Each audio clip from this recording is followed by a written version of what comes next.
Okay. Hello, hello. Happy Wednesday. Yeah, I'm about to play the daily Rapid Arena. I'm gonna join. I see a lot of people already sharing their favorite openings in YouTube chat. I actually have a document. Can I share it? Here we go. So I've done my best to list at least the ones that I saw mentioned in YouTube chat. I think Stonewall was also mentioned as white. But yeah, today should be a fun stream.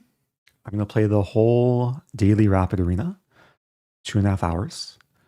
And I'm going to do my best to play as many of the viewers' favorite openings for white or black, or white and black. It might be hard to track every single opening that's mentioned, but I'll do my best. English, Kali, Zukertort. Seems like there's a lot of Vienna fans. 9, 8, 7, 6, 5, 4, 3, 2, 1. Potato opening. 0. Knight of 3, A4. Okay, well, I'm black this game. So, against D4, I see Budapest mentioned. Okay. Budapest was one of my favorites. Okay. If C4, I play E5. If not C4, I'll probably play King's Indian, but okay, Budapest Gambit. First one. I'm going to hide the thing just so I can focus on the game. And this is a Gambit I played like OTB in serious tournaments when I was rated around 2100. Knight c6 is fine. I was about to play knight c6, but bishop c5 I think is a bit more precise. Forcing e3 to block in the bishop. And yeah, in this line, black is pretty much guaranteed to win back the pawn. If queen d5, there's queen e7.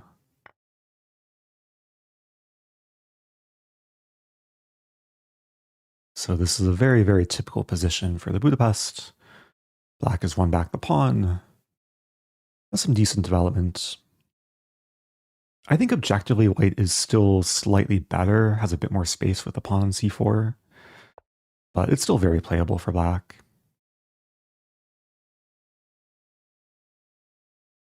So welcome everyone tuning in on Twitch and YouTube. Hope everyone's doing well. This is the first game of the stream, probably first of many. And yeah, I trade knights to put the other knight on e5. Sometimes when you have a little bit less space, it can make sense to trade minor pieces. And there is an idea here that's somewhat unique to the Budapest. Like if bishop e2, then I might go for this somewhat exotic idea. If not, if the bishop doesn't move, I probably just take it. And get the bishop pair.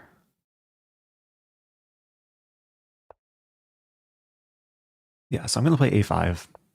This is the start of a sequence to get the rook from the queen side to the king side. So if bishop b2, I play rook a6. I probably still play rook a6. e4 is interesting. It opens the bishop. Maybe white wants to expand further.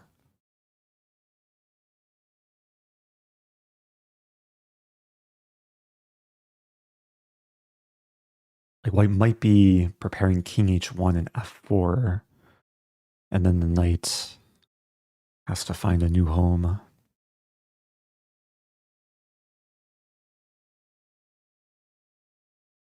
I'm going to play rook a6. I'll be consistent with my plan. What drink was that? This is cold brew with some vanilla foam. Went to Trader Joe's. I think this is my first time trying their cold brew. And it was strategically positioned next to the vanilla foam, so I couldn't resist. Okay, King H1 is played. I'm thinking Queen H4. Queen H4, F4, Rook H6. H3, Queen G3, and just attack. Super interesting.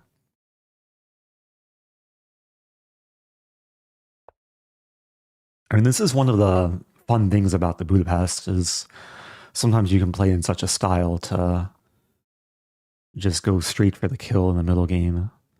It doesn't always work, but there's potential. Like, all these pieces have potential. Even this bishop. If I swing the rook and play d6, the bishop does participate.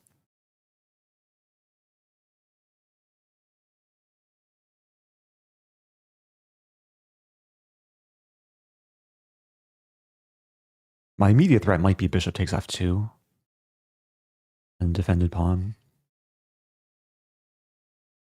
And yeah, I was calculating f4, rook h6, threatening mate, h3, queen g3, but okay, that's not quite happening. On g3. So queen h3, I think, makes most sense. Don't think there's any reason to take so much time there.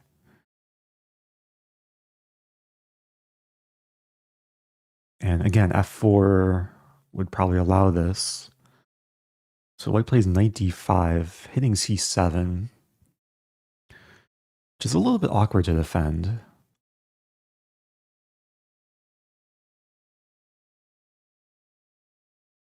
I'm looking for the attacking ideas. Rook h6 is off limits. And there's rook d6 threatening c6, which is kind of funny.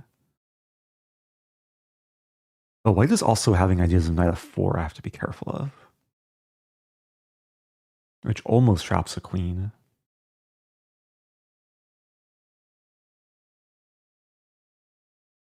Okay, so rook d6 is a top candidate move. Oh, there's a nice line. Okay, I'm gonna play rook d6. There's a really, really nice line. Okay, so I'm threatening this.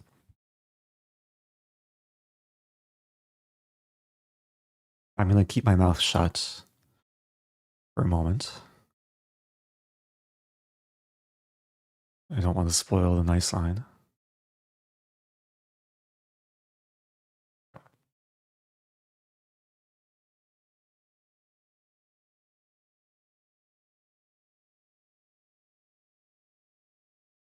So basically, I don't want to give away too much, but I'm threatening c6.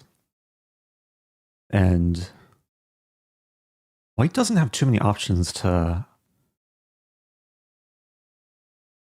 like avoid the threat.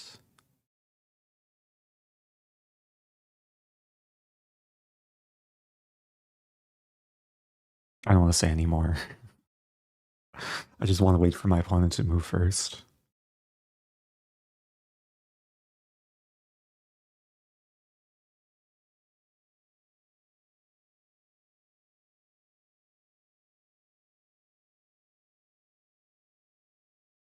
Okay, one thing I'll say, one of the most natural looking moves for white walks into maiden 2, I think.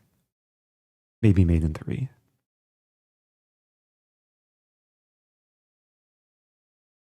That's all I will say. Okay, getting some time advantage too, which is nice.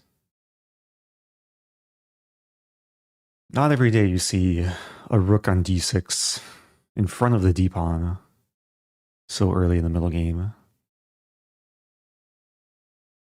mean, normally this would be a half-open file for white, but I'm basically using it for myself. Okay, white does not stumble into my trap. If queen c2, which looked natural, I would have had knight f3, and that would have been force mate, bishop f3, queen f1. So it's important for white to keep the rook defended by the queen.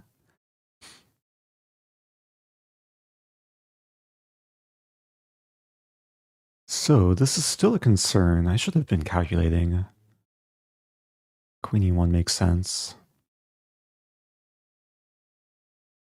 Feels really close to some sacrifice. I mean, there's also bishop b4.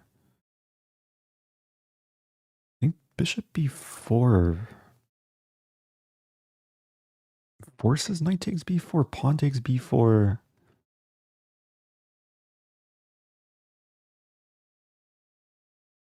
Definitely consideration. Yeah, a position like this, I need to kind of go through the candidate moves. Bishop d4 is a move. g5 briefly comes to mind.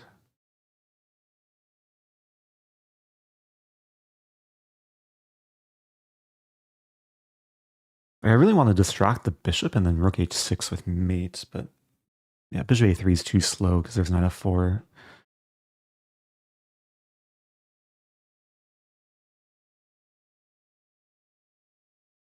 I want to play g5 too, but then just bishop takes g5. So what to do?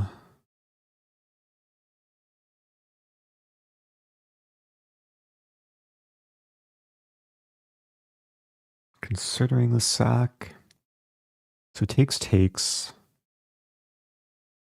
Problem is I don't really see a follow-up.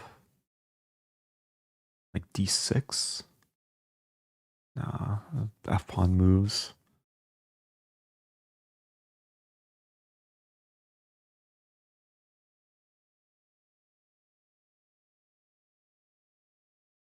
I'm gonna circle back to this. Knight g4, forcing takes. f3. Yeah, it doesn't look that great. And c7 hangs in the end. Okay, I'm gonna play this.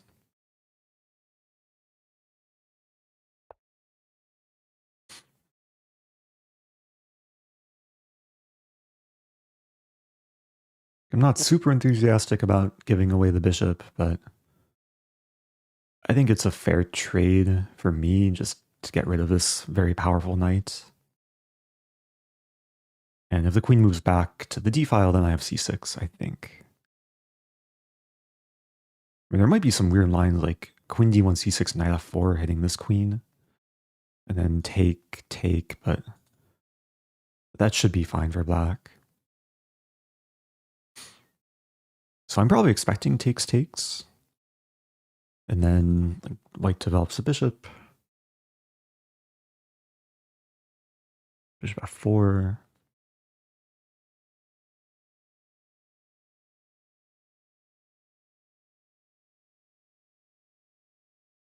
Bishop f4, knight d3 hitting the queen. Takes. Still a fun position.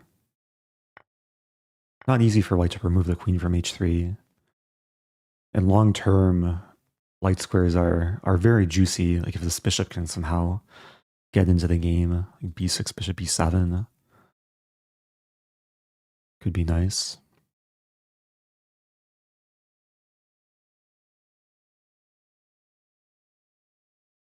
Oh no, my pawn. Yeah, very poisonous pawn. If queen takes b4, I still had knight f3. So now actually white might be threatening to take.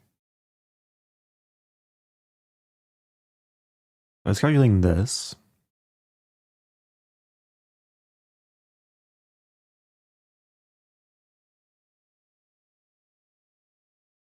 What about rook e6? Just prepare the lift. Rook e6 is a pretty big threat. Let's do it. The point is, I just want to checkmate. I need both rooks to access h6.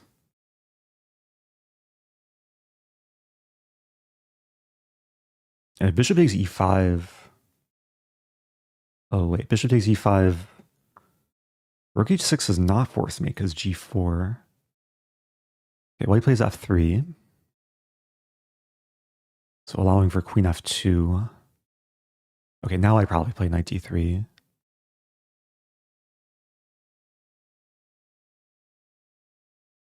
Oh, there's almost a nice line. Take, take.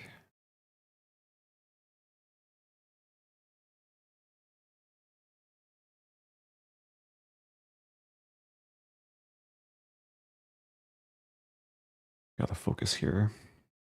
Knight d3, take, take. Let's just do it. I was trying to figure out takes, takes, and then takes on b4. Like, I want to play this or this, but the bishop is so annoying.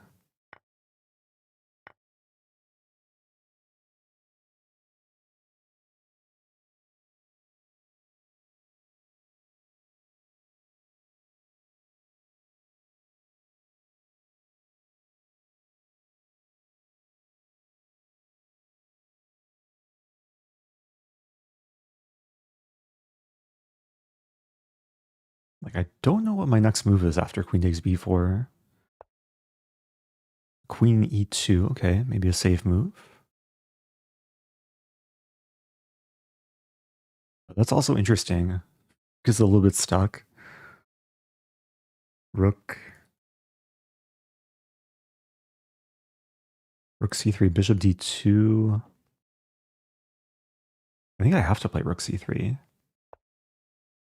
Bishop d2, rook c2, queen d3, and then...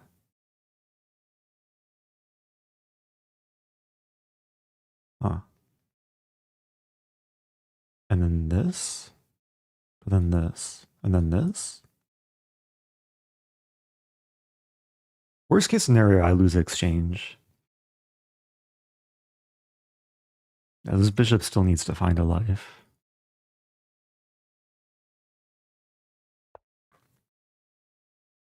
Oh, he's just playing like principled moves. I have pawn d6 here.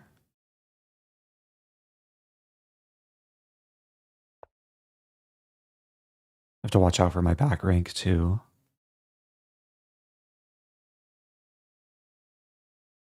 I think everything is under control. Rook f2.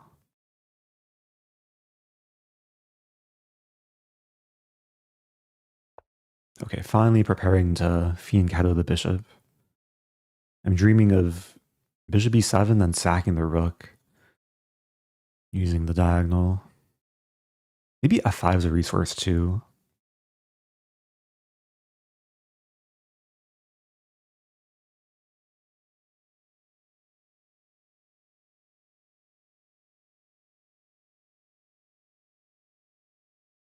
Yeah, time is becoming very relevant as well. Queen f1. Take, take. Bishop e7. Okay, we'll trade queens.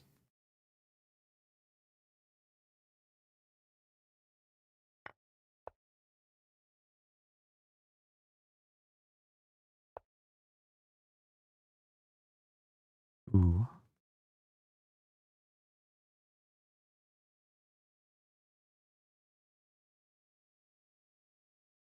Yeah, good move. Rook c2 doesn't do much. Taking is not enough. Okay, I lose a pawn.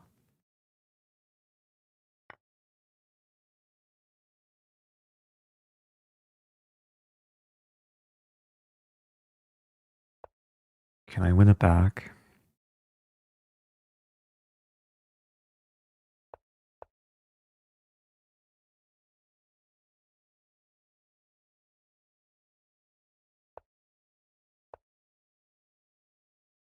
All right, I'll bishop d2. And there's takes. Start by taking.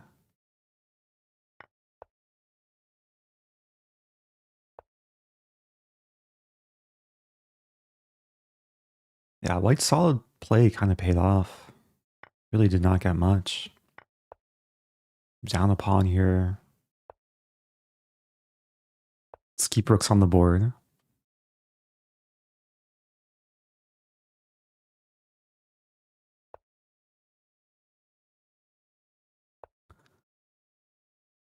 Try and get the rook back to somewhere useful.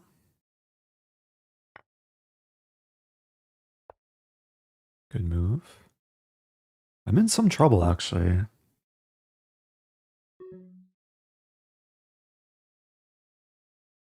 Get the king to the center.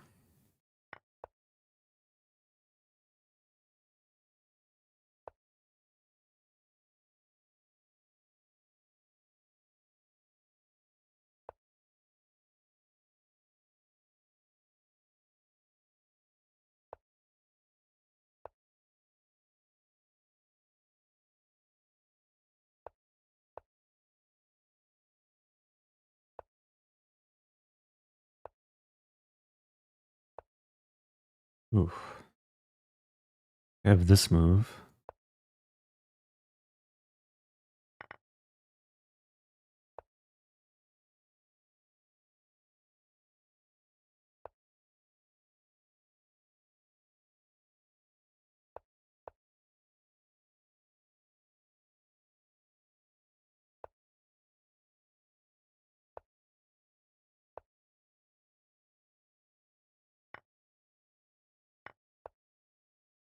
Okay, time tells a story. I don't feel great about that. Very interesting middle game, though. Yeah, opponent was maybe just a little bit too slow. But avoided danger here. Yeah, queen c2, knight f3 was what I was hopeful about. I wonder if I missed anything. Felt so close to some tactics. Engine prefers black slightly. It says b6.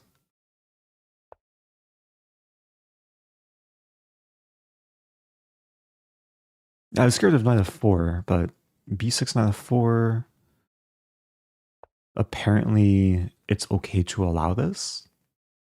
Yeah, to be honest, I just saw this possibility and just assumed it should not be good for black, but white does not have a great discovery of knight d5, queen g6, and the game goes on. Okay, back to tournament. Let me add to the list of opening requests.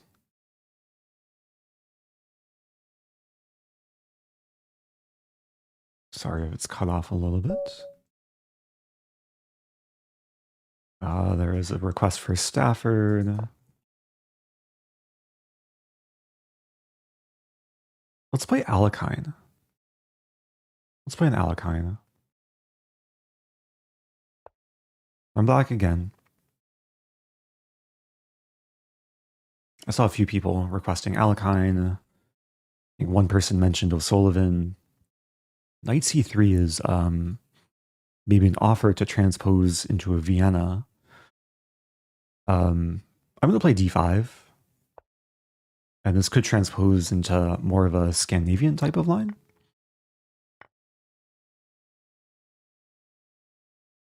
But I think this is a good version of the Scandi for black. A lot of amateurs make the mistake of trading again on d5, and then the queen can become very powerful. I think there is some theory here, like bishop c4. Okay, but white takes on d5, plays queen f3, so just wants a queen trade. Yeah, I think it's slightly dubious, but still probably very playable for white. Now it's a question, like, do I want to allow the queen trade? Queen e5 actually looks reasonable here. And then whatever blocks other piece might have issues developing.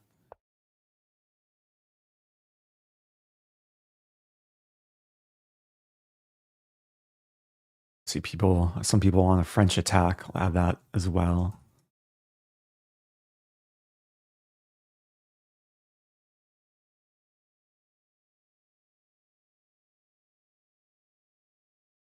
So this is kind of like an Alekhine Scandinavian. Okay, well, he plays queen e2. So really wants a queen trade. And now if I play queen a5, there's queen b5, forcing the trade. So kind of some cat and mouse here.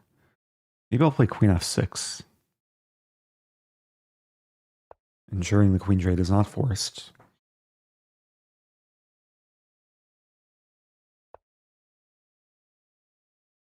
Now we can develop. Starting with knight c6. And then later I'll decide like how the bishops want to get into play. Well, he wants to play d4,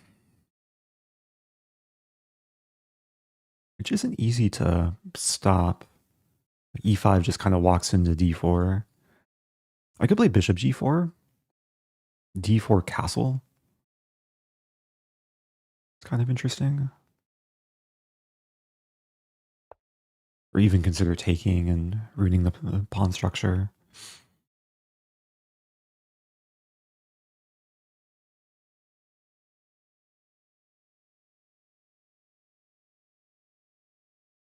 Last game I played, I didn't really look at chat during the game, so maybe a lot of opening requests went unnoticed. But I'm trying to keep the list somewhat updated. Okay, h3.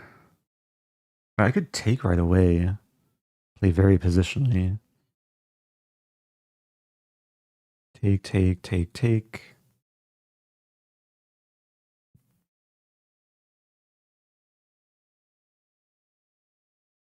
Let's do it.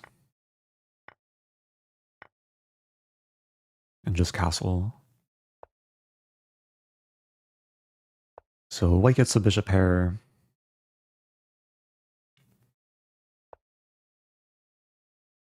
But white's still underdeveloped. Like even though we're already approaching the endgame on move 12, the pieces are not yet in play. And I already have some nice pressure in the center. If takes, I take with knight. f3 is a target. Potential for knight d3. And there's very fluid development with bishop c5 and rook e8 coming.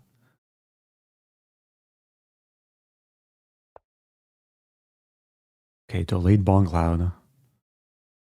The first piece white develops as a king.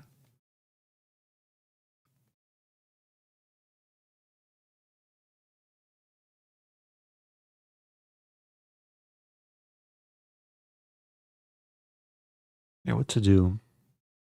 So I'm calculating here. Bishop c5. I think bishop e3 is most natural. And then like take, knight c4. Threatening this and rook t2. There's b3.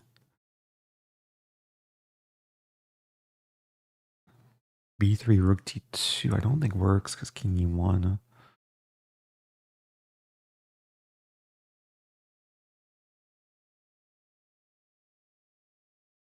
Yeah, another moment where I'll take some time. I'm considering knight c4 right away.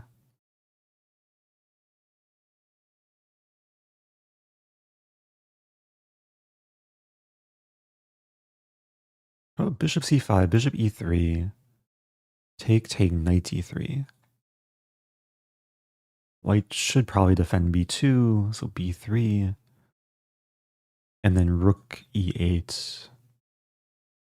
And I'm not sure if white is untangling there.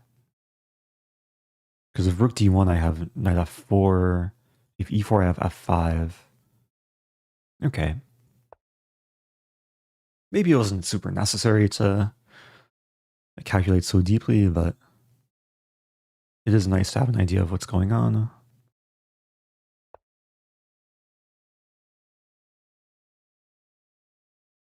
And we're going into this line where b2 is attacked. I don't think white can afford to give it away.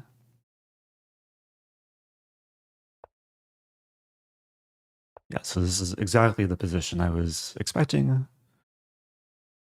And the threat is probably knight f4. King f2, rook d2.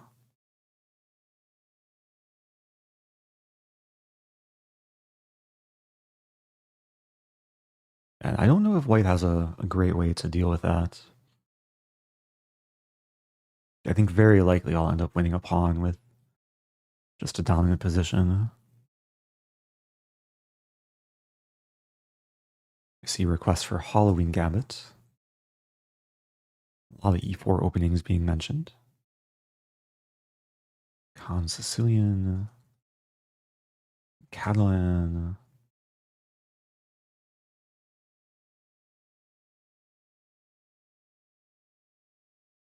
London opening. Had a lot of Londons yesterday for Title Tuesday.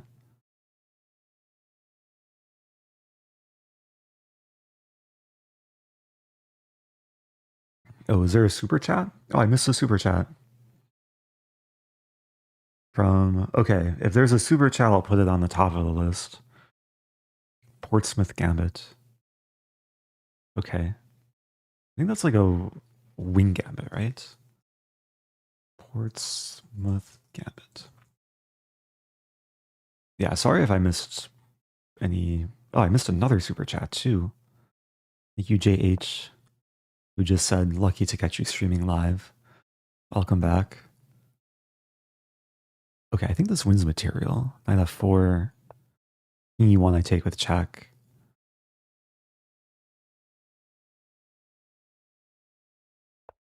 Oh, thanks to people who subbed on Twitch too. Nate Brady, Onyx the Dog. I was maybe not paying so close attention last game.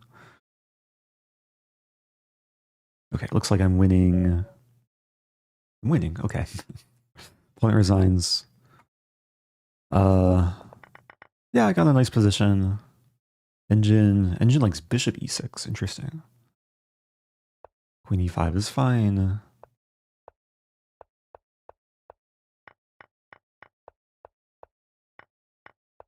Yeah, even without queens on the board, there was still attacking potential. So, moving on. Back to tournament. This is my list.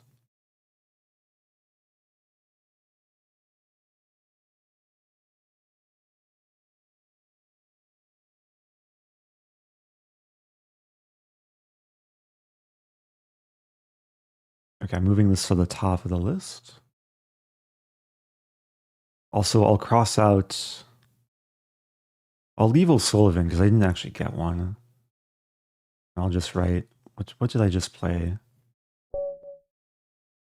I played Budapest, and I played like an Alekhine Scandi. Okay, I'm white this game. I'll play e4. So Portsmouth is c5, knight f3, knight c6, b4. But my opponent's playing an Alekhine. Okay.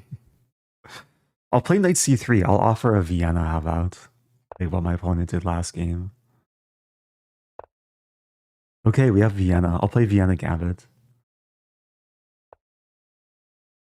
There's gotta be at least a few Vienna enjoyers.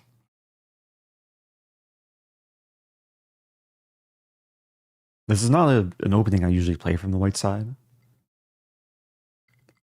But I know a lot of people do enjoy this opening. Knight c6. Can I just take and play d4?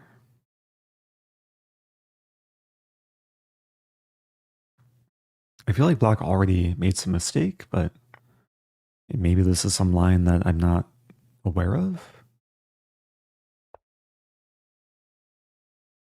When you play such an opening, you always have to watch out for tactics involving queen h4. But in this position, I think I should be enjoying life. d5 might be coming. So knight f3 is like the most natural move. Actually, e5 might make a ton of sense. Because if I play knight f3, d5, e5, knight e4, it becomes possible. If I play e5 first, the knight probably has to go back to g8. It's like a Halloween Gambit, but I didn't sack a piece. Now knight f3. Yeah, very often you get like a similar type of sequence in the Halloween with the knight going back to the starting square. Okay, now it's a question what to do with the tension.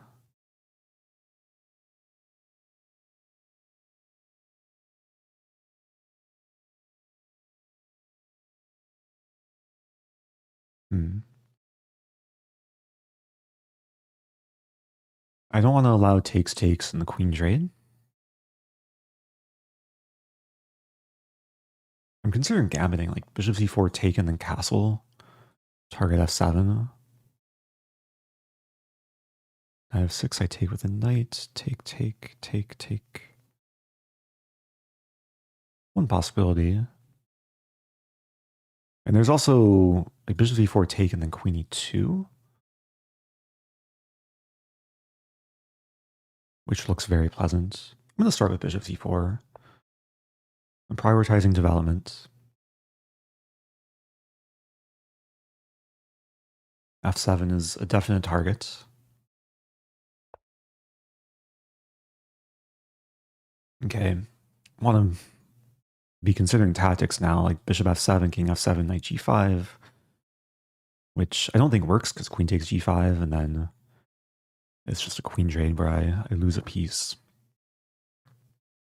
Castling looks nice, though. I feel like it's been a while since I castled this early.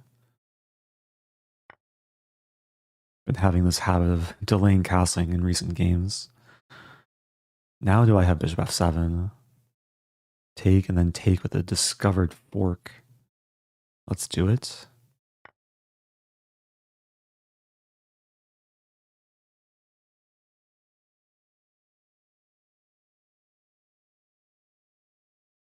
You, James Black.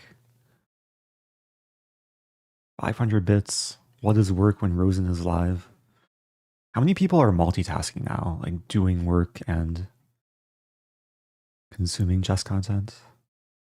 Also, thank you, Deadwood. Happy 14 months.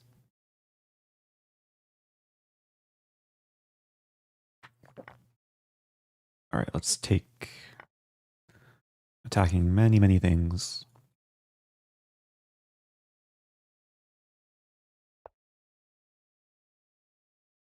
And I think I just regained the bishop.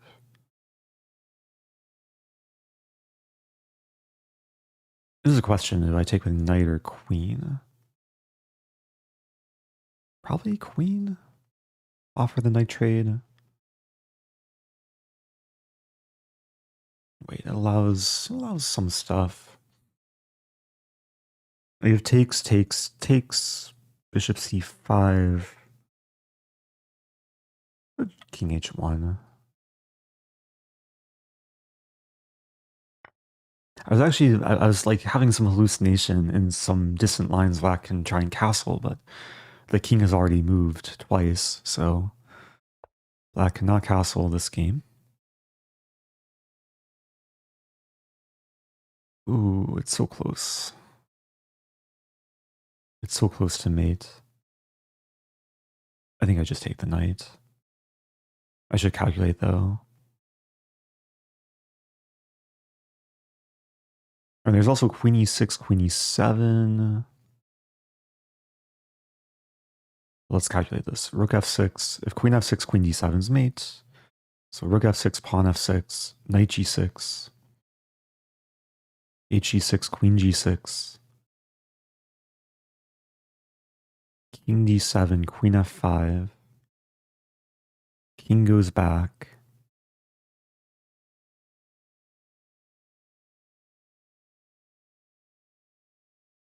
knight d5.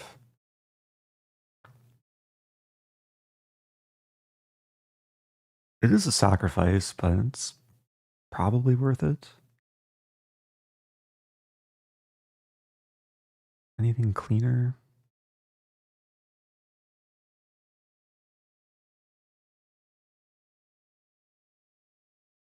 I think I just do it.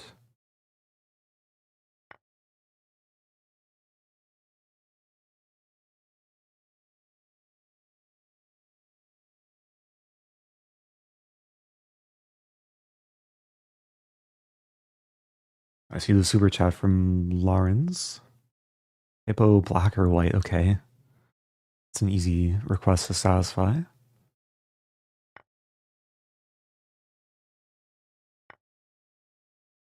All right, let's take on g6.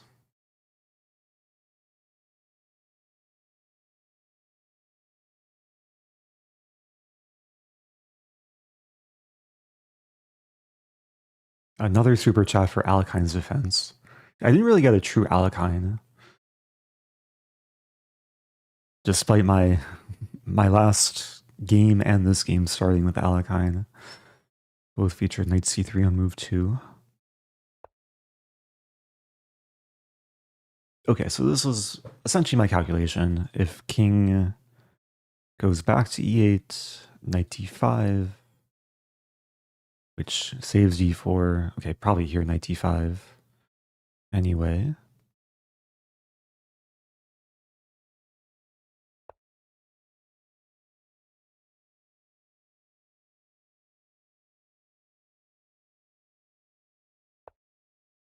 Bishop g5.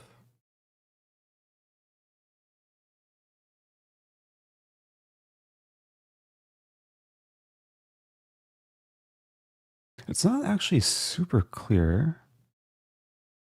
Bishop g5, bishop g7. Rook f1, rook h5. I guess there's no threat. I have g4 there. Okay. So targeting f6.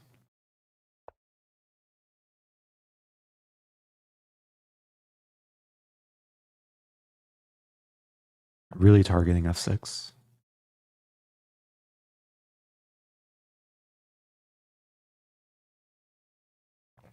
Yeah, for a moment, rook h5 looked almost annoying, but black's not actually threatening to take because queen takes and there's still a pin. Rook h5 would prevent bishop takes f6, so the idea would be rook h5, g4, chase the rook away, and then take the pawn.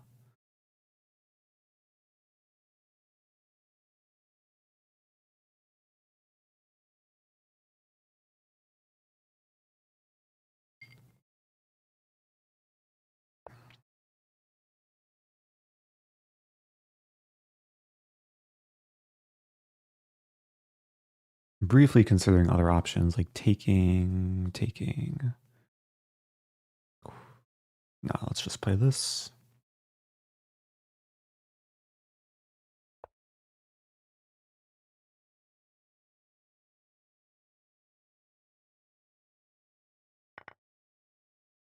Okay, so I won back the exchange.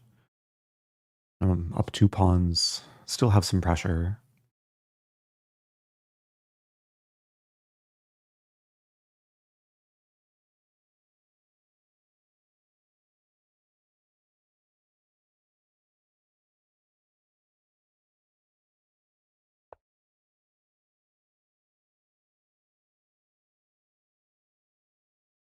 Could trade down. I think throwing in a check. And check king here.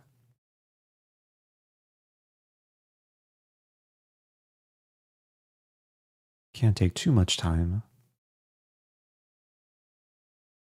d4 might be falling with check, so maybe it does make sense to take.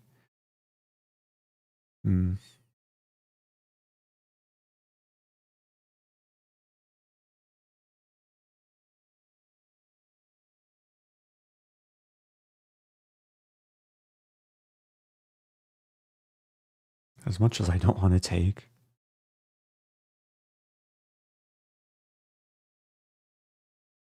Do I take first?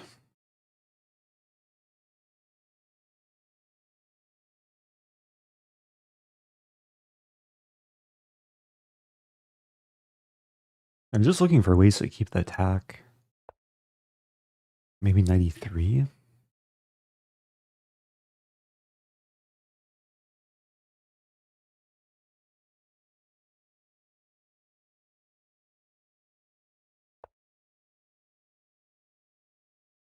Maybe knight f4, actually. It's a risky looking move. But the prospect of knight e6 or queen g6 looks very nice. And my king should be safe, I think. I have the rook and knight helping defend. If bishop c5, I fork.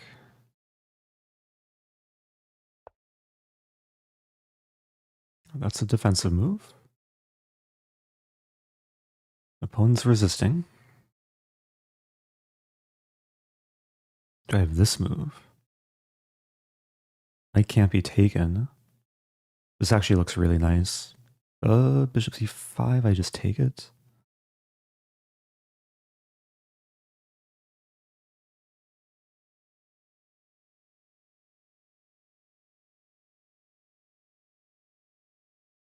I think that's good enough. I'm not 100% sure. Bishop c5, I have to take it. Takes. Check. King g8. I'm up a pawn, though.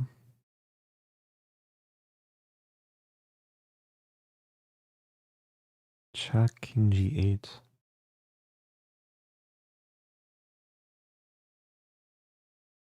That's so close.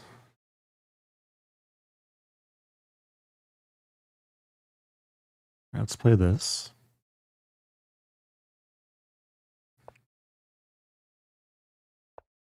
Okay, that's mate.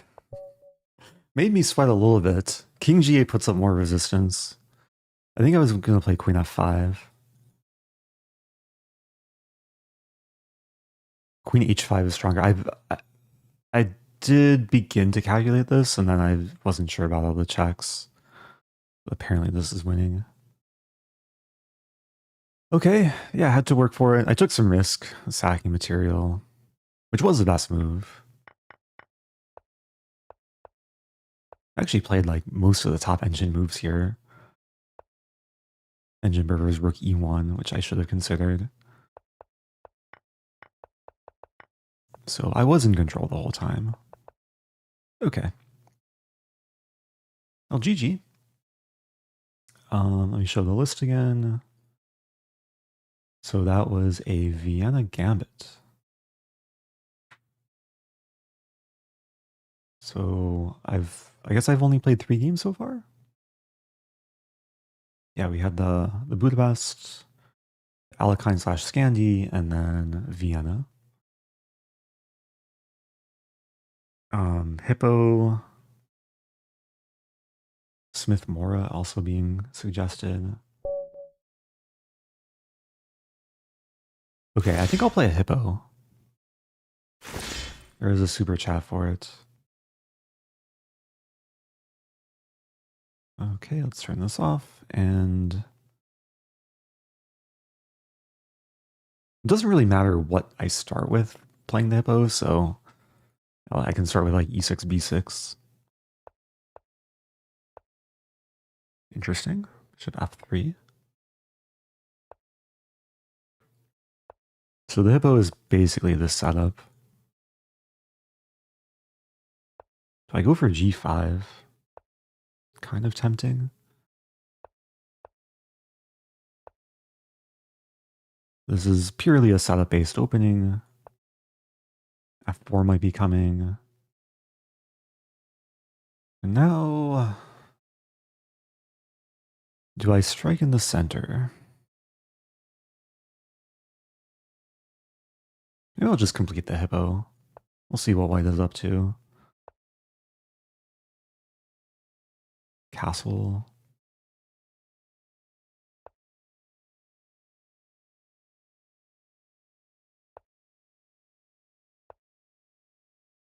I might go for f5.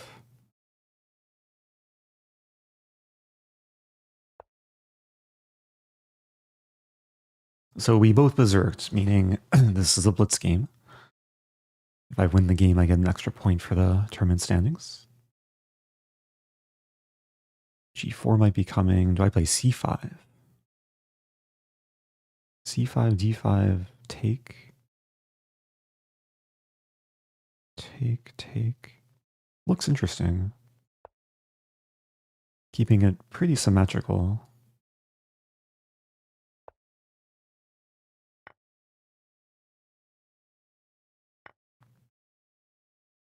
Yeah, g4 is still an idea.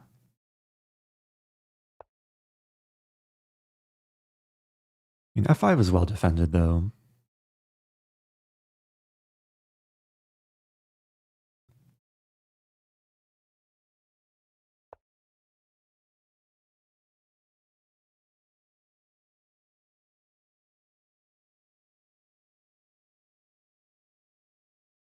Looking for a plan here. b4, maybe knight b6. Just applying pressure, trying to break down this pawn chain. Now I could play this and win the rook, but this bishop is so valuable that I don't think I want to do that. Even though maybe I should.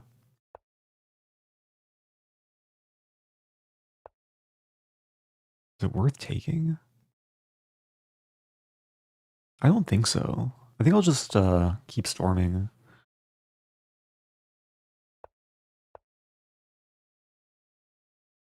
Maybe try and crash through on the A file.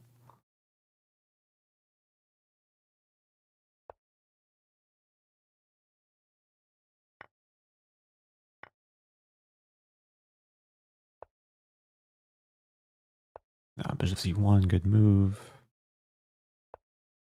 With bishop e2, I put the rook on a2.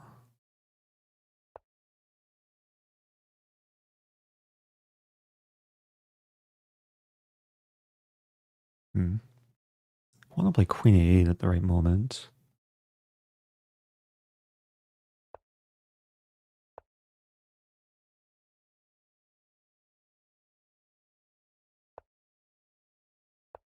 So rearranging things.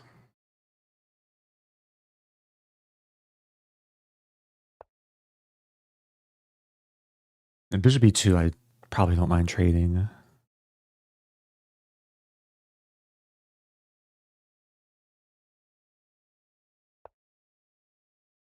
So it's very much a maneuvering game. Could play queen c3. Start with bishop d7. Enabling rook f8.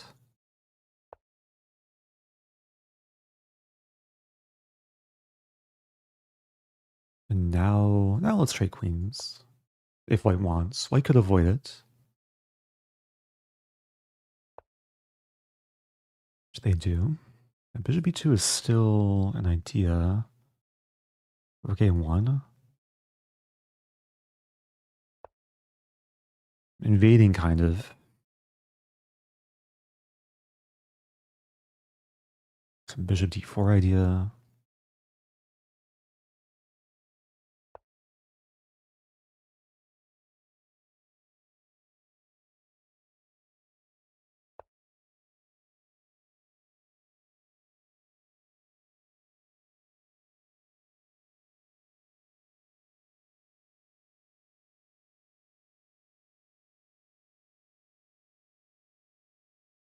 Actually not sure what my next move is.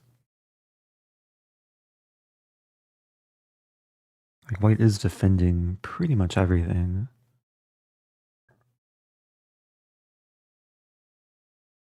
That makes a threat. Take, take, take. Might just have to move back.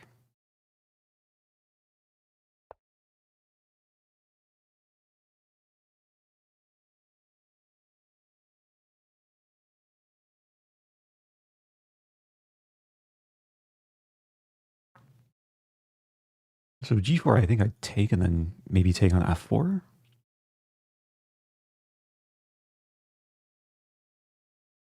Gotta watch my time too. Let's go for rook a2.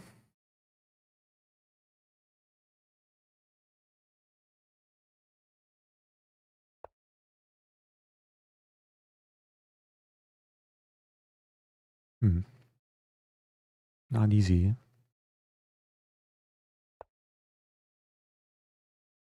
Some bishop c3 idea. This knight's not doing anything.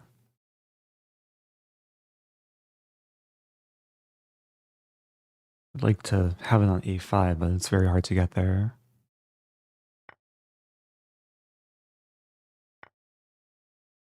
Okay, this is some progress.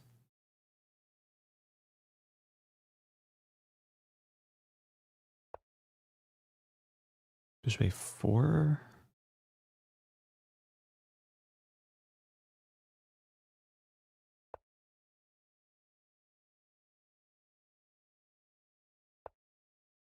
I might look to sack. Take. Let's have some fun. This might be wrong, but looks interesting.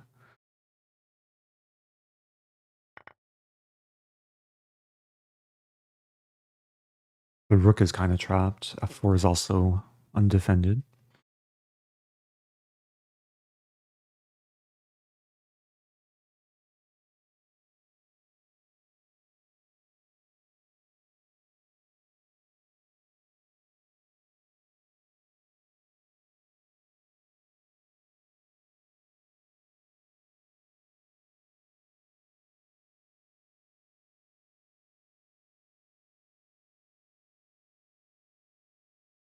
I'm not sure if I actually want to take the rook. Depending what white does, I might take the pawn.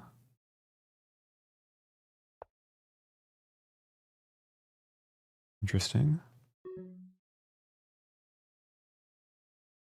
Take here first.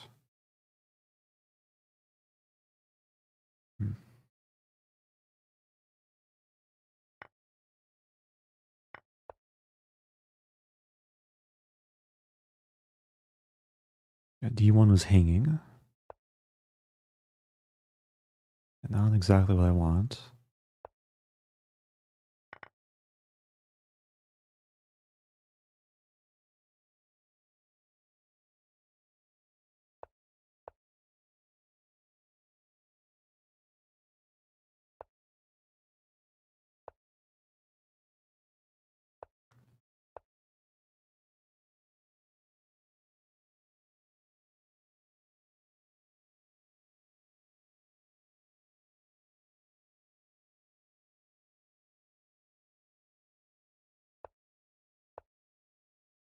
Some shish kebab. Running D4 to remove the guard. Not sure if white can save everything. Time is also telling the story. Good game. Hard-fought game. Yeah, it was kind of a long maneuvering game, which can be typical of the hippo.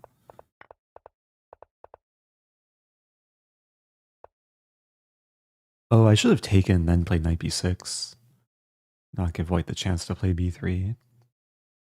Okay, well, moving on. Back to tournament. So, mission success. Mission accomplished for the hippo.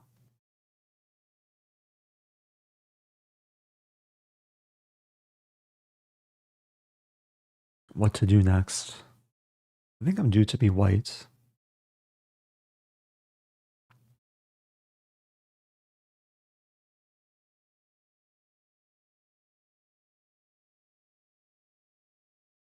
Dutch. Oh yeah, maybe I can play the chess mood repertoire, like the Dutch attack / French attack.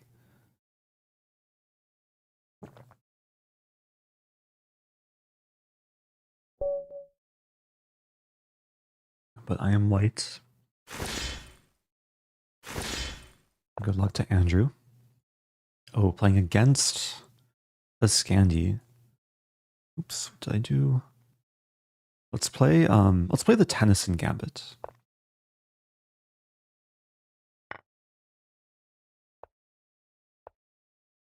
F5. This is kind of new. I'm out of prep. Bishop c4 looks logical. Wow.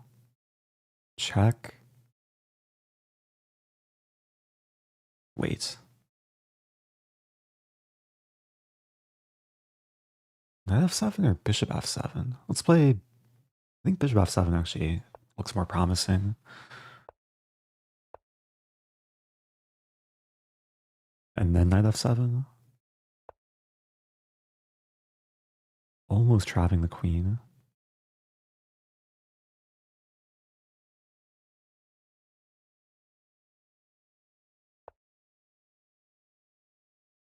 Okay, having fun. All these pieces are targets.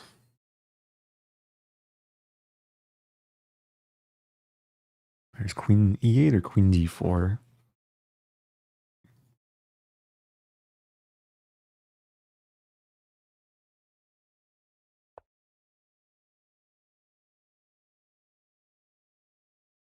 Still takes some work. Not easily winning material. Take and then take. Probably just bishop e3. And the king's on c6.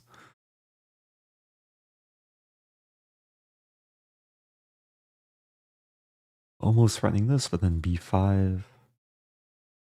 Okay, I could take the rook.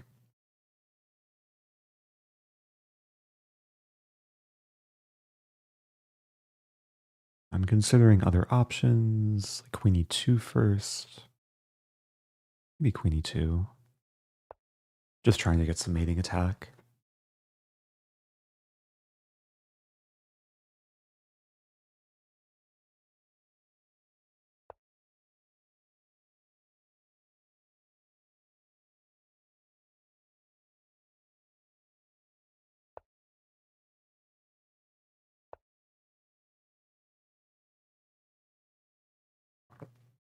Yeah, it feels very, very close. Oh, there's some nice en passant line. Like knight d5, bishop a4, b5 en passant. Not quite happening. Check.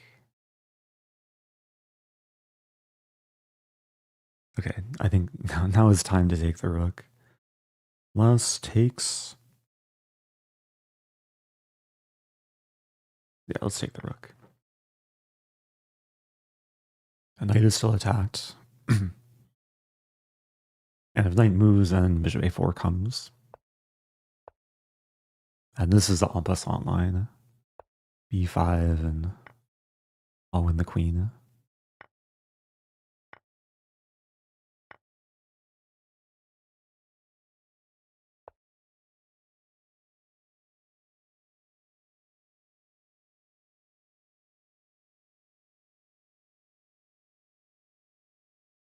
So pretty... What? My Apple Watch started to define attack.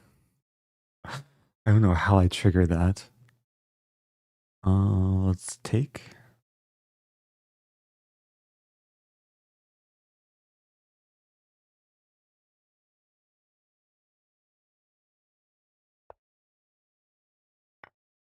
No mercy.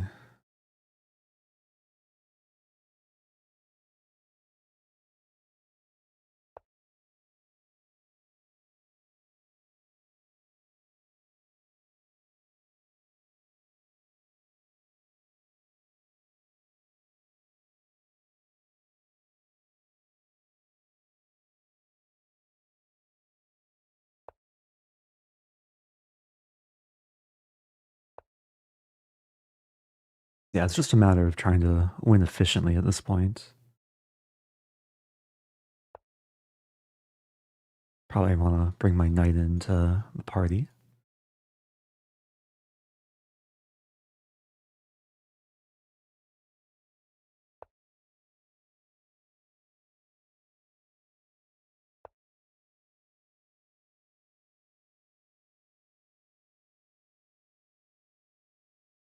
Bishop f4, knight a4.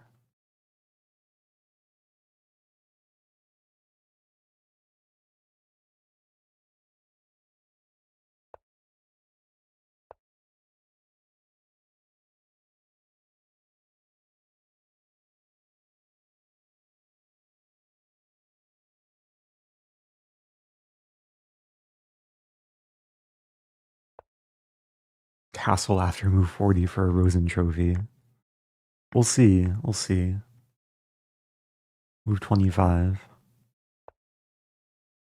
Can I castle after move 40 with checkmate for a double Rosen trophy? That's a dream.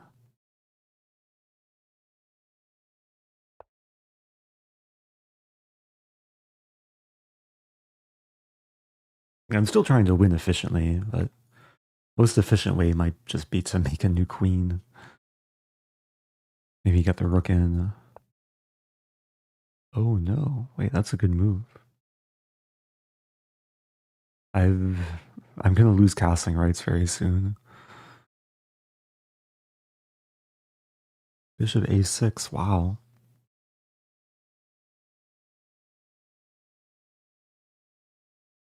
Okay, I'm trying to discourage black from simplifying, but we might see rook takes e2. I maintain castling rights though if I should take the bishop. Delayed bomb cloud. Okay, good game. Yeah, opponent kind of fell victim to some opening aggression. So that worked out nicely. Got a Tennison Gambit.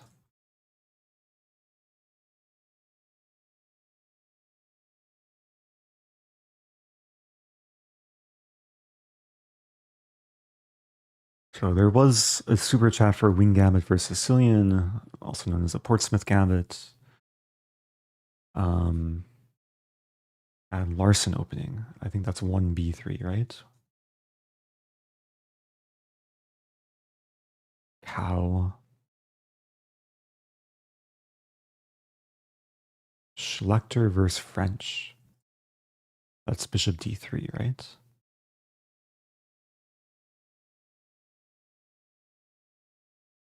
Scotch. Okay. Here we go. Oh, Schlechter versus French. Yeah, I don't think there were too many other requests of specific weapons against the French, so we're playing the Schlechter. This is a chess mood recommendation. They have a whole course on this.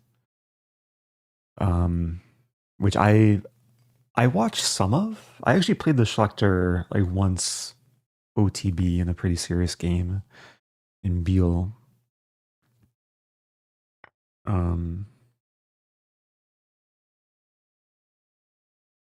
I'm sure Chessmoot covers this exact position.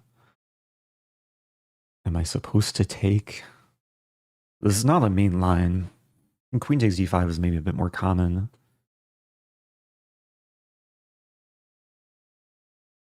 Like, I'm not sure if I'm supposed to allow c4.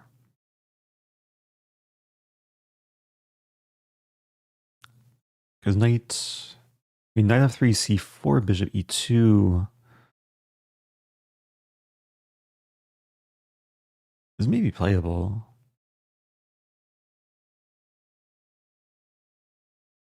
Well, there's some line where I like sack the bishop, but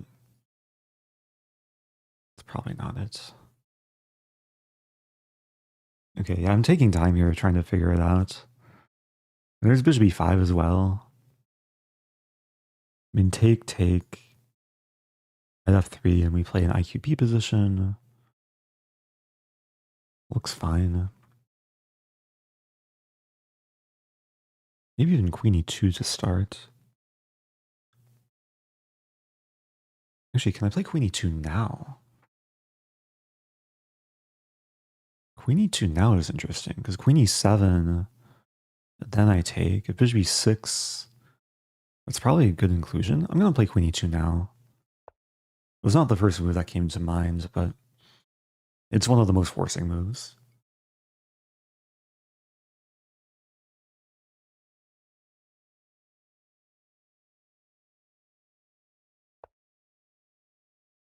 Okay, with bishop e7, I can take the pawn. Black might have to work to win it back. And there is queen a5, but takes a couple tempi.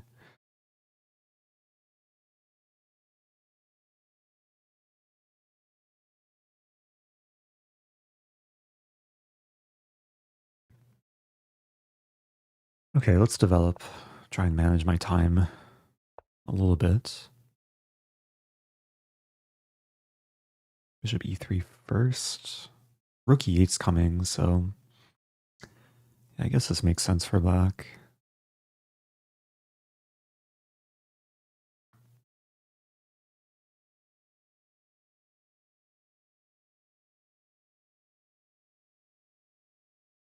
I really want to hold on to the pawn, but yeah, it probably just makes sense to castle and develop, play the middle game.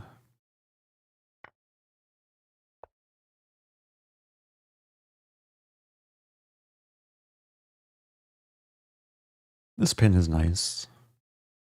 A little bit uncomfortable for black.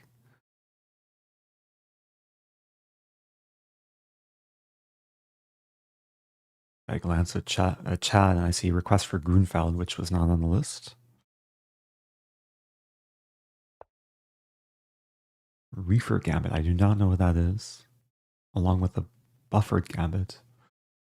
Yeah, some of the more obscure names I just don't know, and with these names it's helpful to share the notation.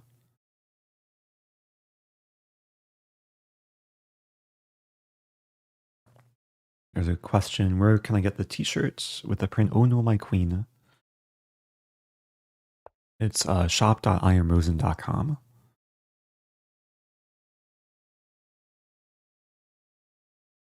We have t-shirts, hoodies, mugs, tank tops. Knight c3.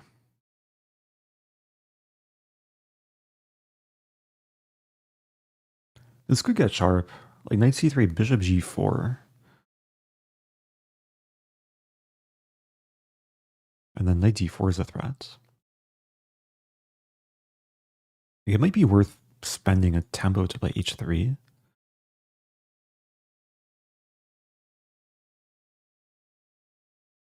I'm not seeing a great solution. Knight c3, bishop g4. Because taking is no good, I don't think.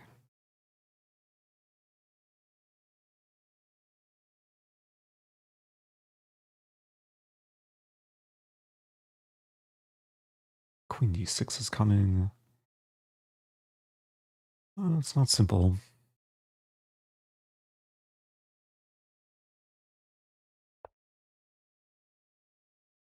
Yeah, this might be a good version of like an IQP position for black. Like the isolate queen's pawn has a double-edged reputation. Sometimes it's weak, sometimes it gives the player more space, more attacking potential.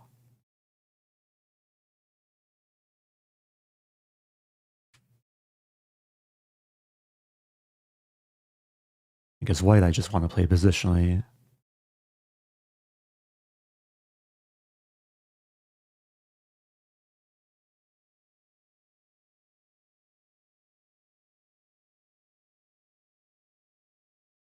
I want complete development. Like probably still knight c3, maybe knight d2. If rook e8. If rook e8, I take on f6 actually, and the queen is overworked. It's a nice trap I did not see earlier. Maybe it's existed for a few moves too, since I played bishop g5.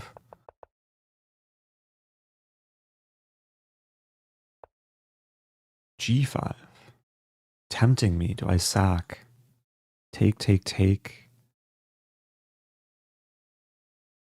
I think black has enough ways to defend. Like bishop helps.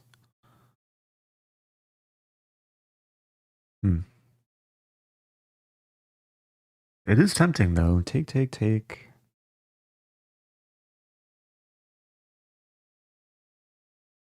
Knight d4.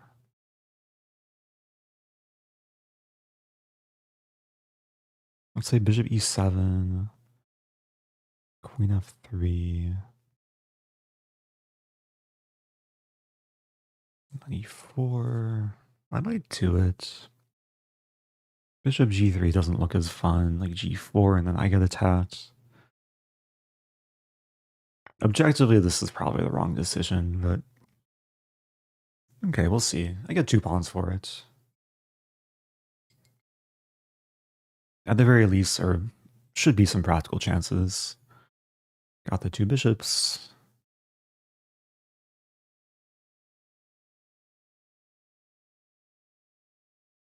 Oh, still rookie, yeah, I take.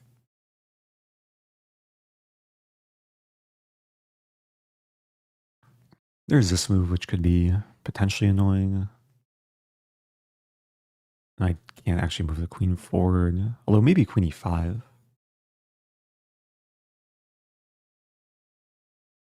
I do move the queen directly forward. That looks good. So black's under pressure.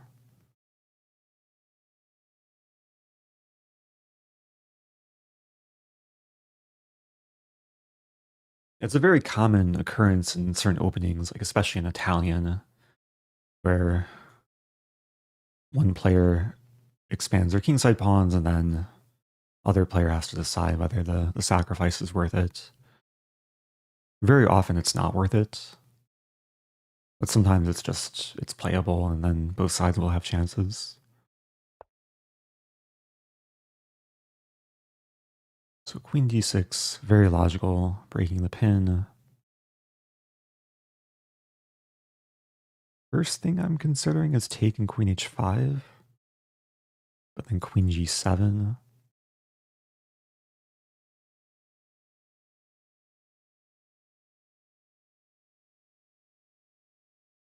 Looking at queen f3.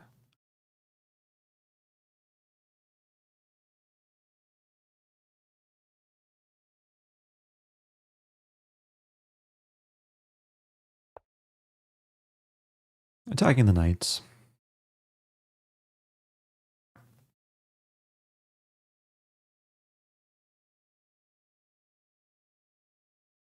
Knight e4 would give me another pawn.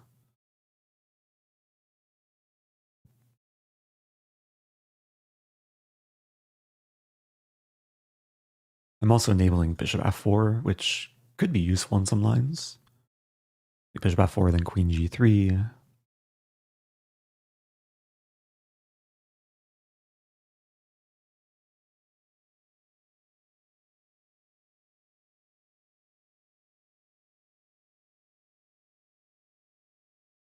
So black doesn't have too many choices. Has to do something about the knight being attacked. King g7 is maybe one option. But then I like this idea. Bishop d4 looks iffy. Bishop d4, maybe knight c3.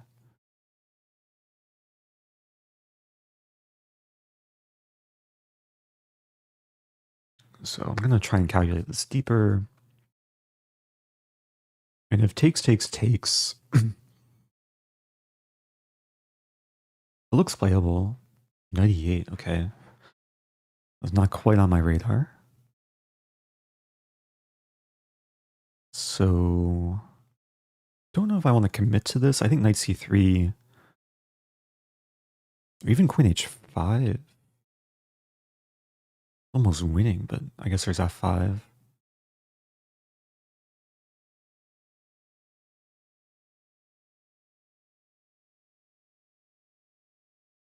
Let's start with knight c3. I feel like it's hard to go wrong with such a move.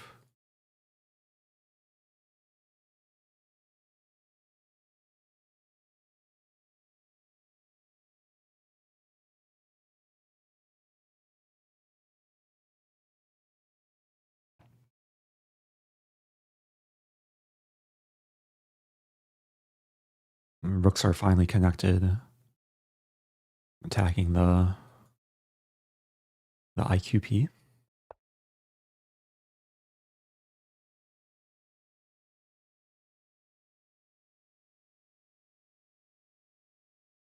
Have this.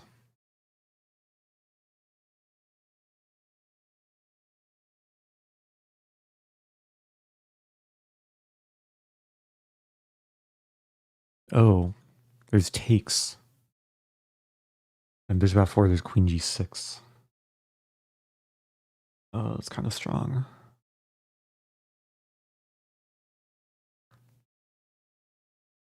I don't want to trade queens. I might be provoked into taking, which is not what I want to do. Bishop h7, check. I don't think that's enough.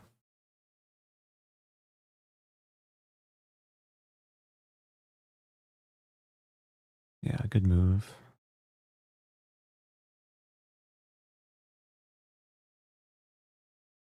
I might still play queen g3 and just take back. Yeah. A very strong move.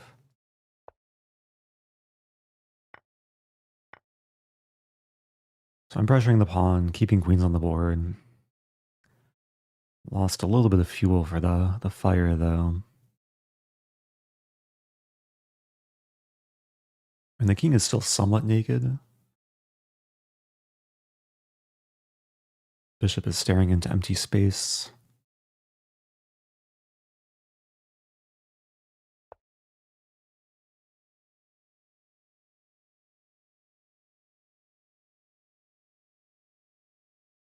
Start with rook d1.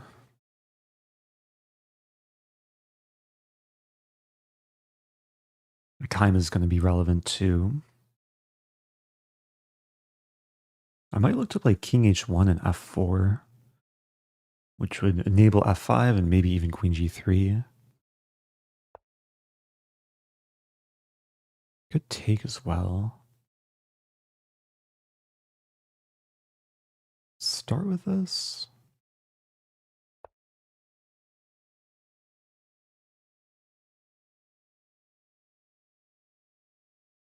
Yeah, I don't want to trade queens until it's like absolutely necessary. Or, which might be coming up soon. Queen e3, and then I take.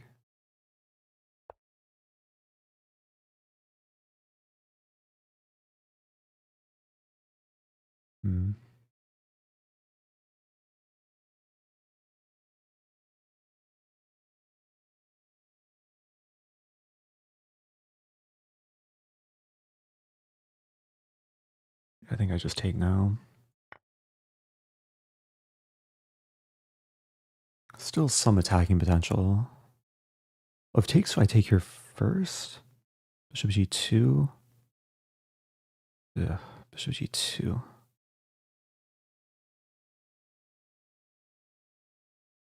It almost works. Yeah, there's too many issues with the knight forks. So bishop d5 I take. If takes, I have an option knight f6 first.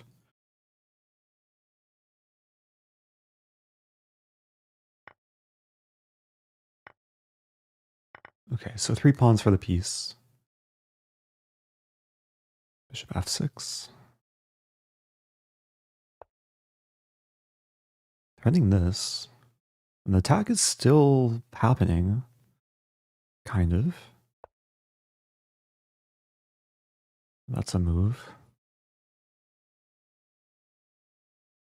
Bishop c3.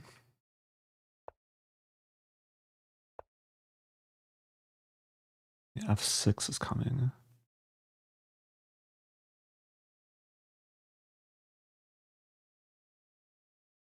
What to do? I have this. f6 and then take. I'll have 4 pawns for a knight. Knight f5 happens. Wow. Gotta move quicker.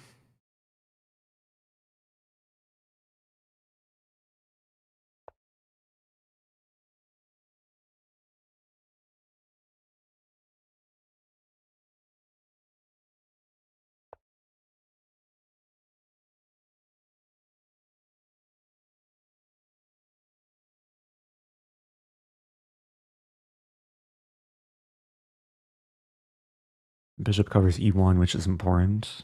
It's king h2, bishop d6. The bishop's tied down to the knight as well.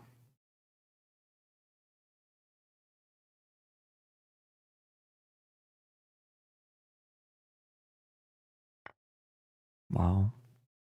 I think I throw in the check. Wait.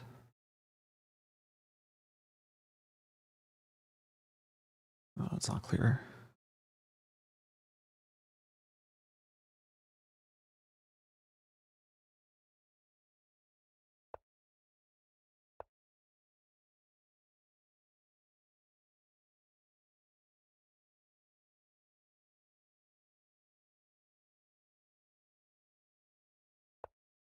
Oh, I think I messed up.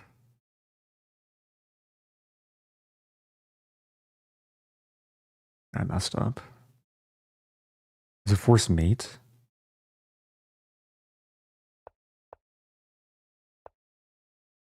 I really messed up. That's force mate. Wow. Out of nowhere. GG. Ouch. Rook takes c3 was a great move. Kind of came out of nowhere. I did mention, like, the bishop covers e1 and it's an important square. Yeah. Good find for my opponent. The sack did not work out. Was almost fighting back. Like, around here, I was actually feeling quite good. Rook f4 was a blunder.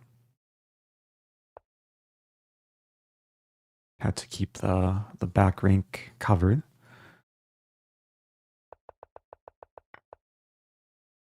Yeah, just to show if I take the rook, then there is check here in bishop d6.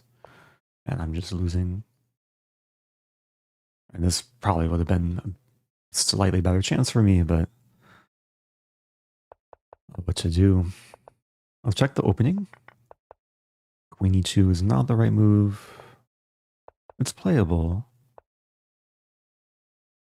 Yeah, so my opponent played fine in the opening. Wow, so g5 is approved. I'm actually in trouble here. Yeah, because bishop g3, black is having all the fun, like rook e8, e4 ideas, e4 on the horizon. Taking was best, but white's already on the back foot.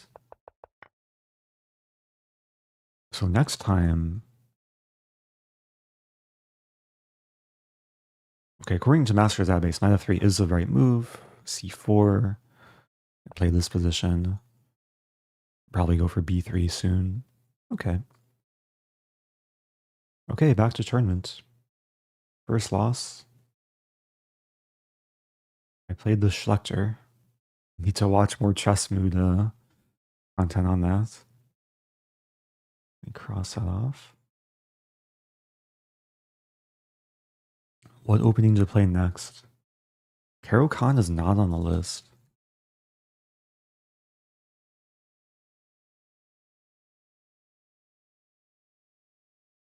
Request for Vienna, which I already played. I played a Vienna Gambit as a transposition from an Alekhine move order.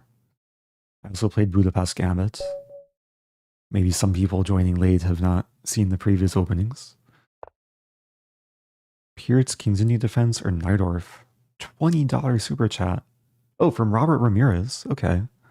I think Robert is a King's Indian specialist. Shout out to Robert, who's also a pretty prolific chess content creator and teacher. Let's try and play a King's Indian, which is not my wheelhouse, but I at least know the starting moves. Okay, we have a Fianchetto variation.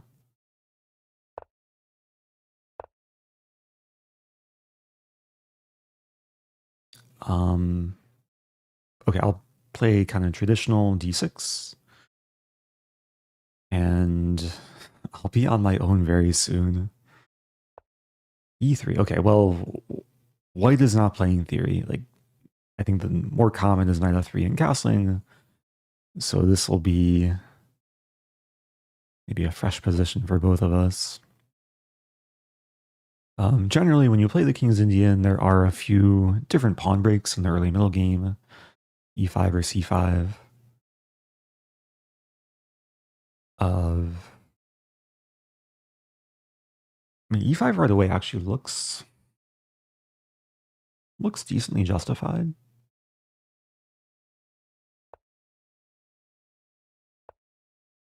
Okay, 92. Kind of like the idea of early c6 to blunt the power of the bishop.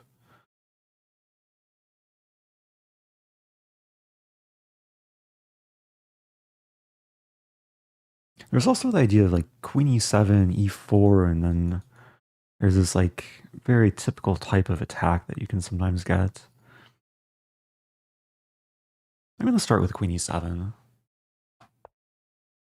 And c6 might not be necessary.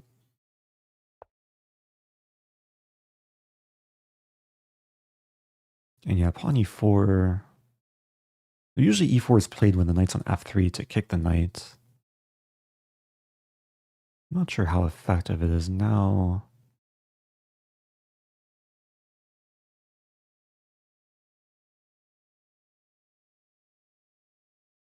I could play knight d7 first.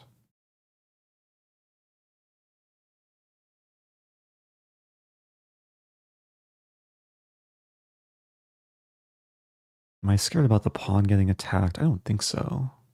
There's f3, but even with f3, there's bishop f5. I'm going to play e4. It's a committal move, but defining the structure. And yeah, it gives me a bit of space in the center. And there is a general rule, like not just for King's Indian, but really any type of opening. If you're black and you have a pawn in e4, the opponent's castle kingside, then you want to attack on the king side.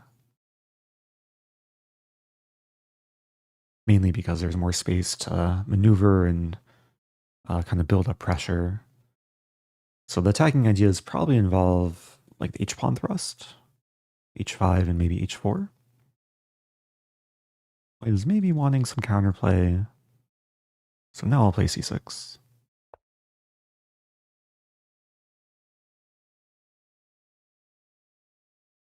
I see a super chat from Lizard King asking for Grand Prix, which is on my list. It's actually towards the top of the list.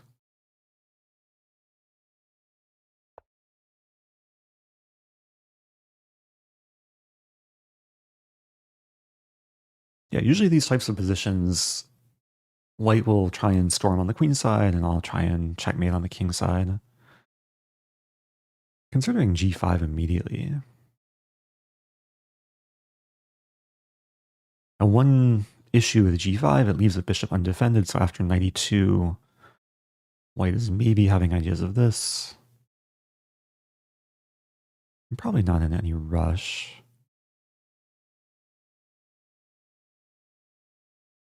I'm just going to play knight d7.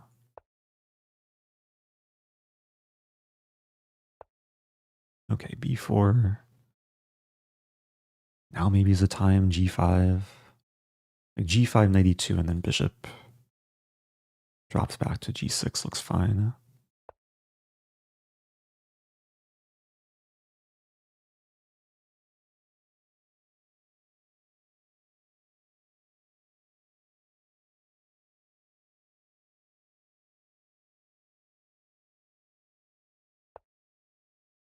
Wow.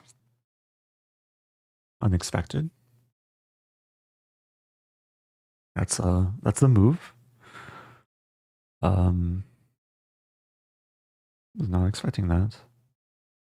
Take.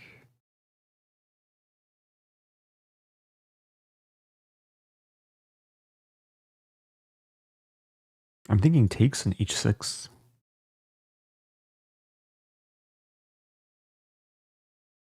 If I take here, it's also interesting, but then e4 is weak. I don't want to play g4 and then the knight is just going to stay here forever. I mean, maybe it's possible. G4, bishop e2, h5, and then like take the knight, but there's knight e2. There's the idea of g4, bishop goes back, and then like long-term maneuver of knight coming to f3. I'm essentially trying to compare that to this line, takes, h6. Just feels like I have more attacking chances in this line.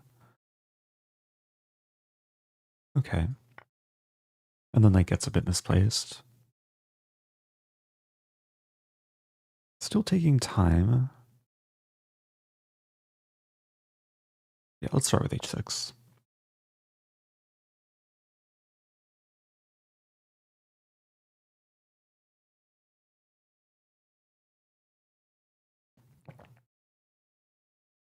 Gotta watch my time management. I think my time management has been a little bit slow today, which is maybe expected given I'm playing a lot of openings I don't usually play, so it requires more mental energy from early on. So I'm probably threatening queen e6 with a double attack. c4 and h3 are not defended. And I think that's a free pawn. And taking the pawn, I pin the knight, so e4 can't be taken.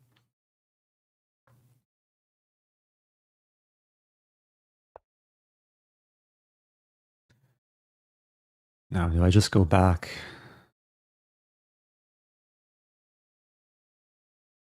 Go back and then look to play d5. Looks solid. This can resemble a French advanced variation, where I just get this very healthy pawn chain. And with no pawn on c4, there's going to be less pressure on my pawns.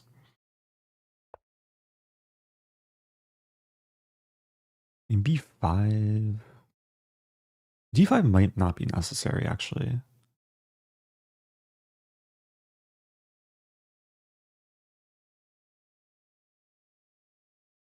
I'm going to start with this. The idea is to over-defend this so my knight can move.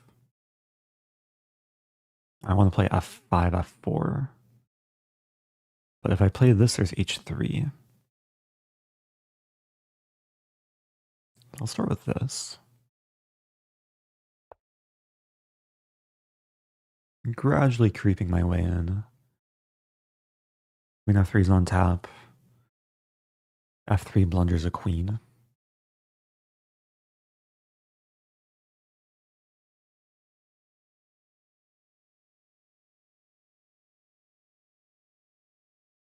Okay, I'll go for this pawn storm. Maybe now g4.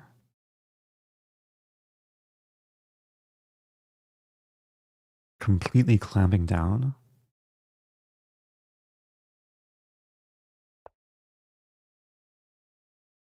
I'm up a pawn. I can do what I want. Sometimes this is a positional mistake because I concede these squares. But the knights are very far away from accessing such squares. I guess, okay, there is like queen moves and then knight e2 to f4. But then I'll maneuver into f3. And long term, there's the idea to play like h4 and get the rook to the h file and checkmate.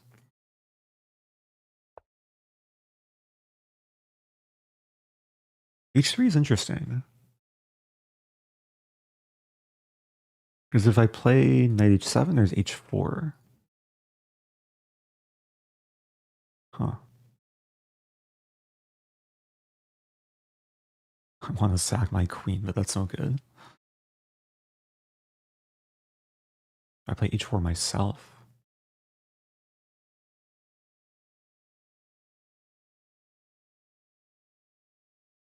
Yeah, very interesting.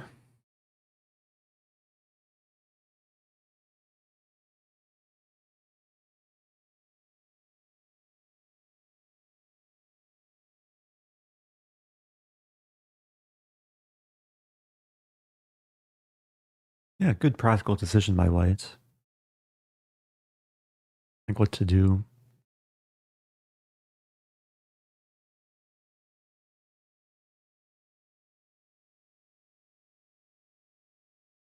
I gotta move quicker. d5.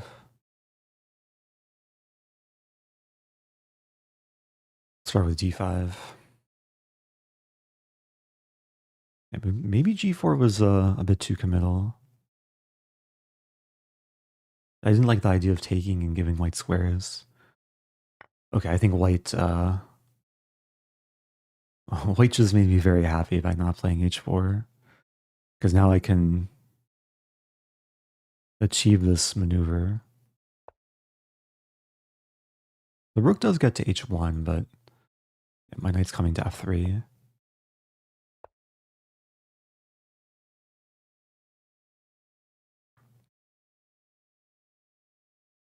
Oh, I should have played queen f3. I was too focused on plopping the knight in. Queen f3 would have been much, much better. Oops. Okay. Just stay focused. Rook e6.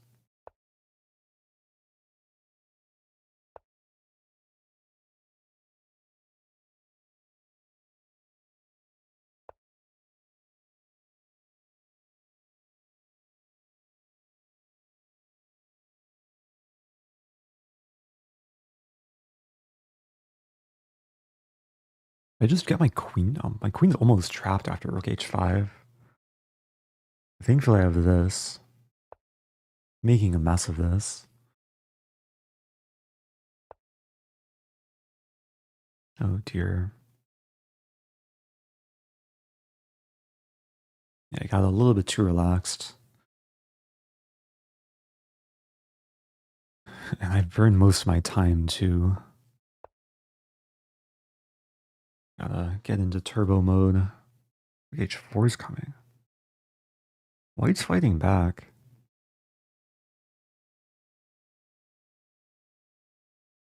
Am I in trouble? Almost some trouble. Okay, at least preventing rook h4. Holding the queen side together. What's happening? I'm not really threatening to take because there's a pin.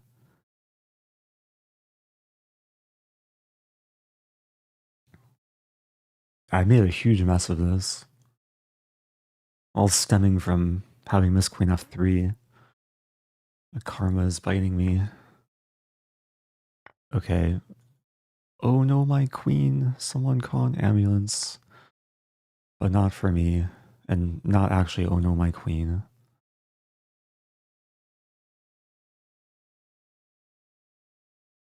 Okay, we were both very generous to each other in different ways this game.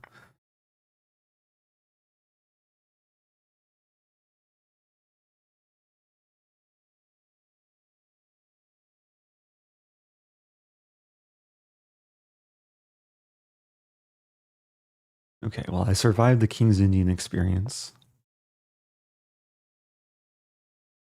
It was quite the experience.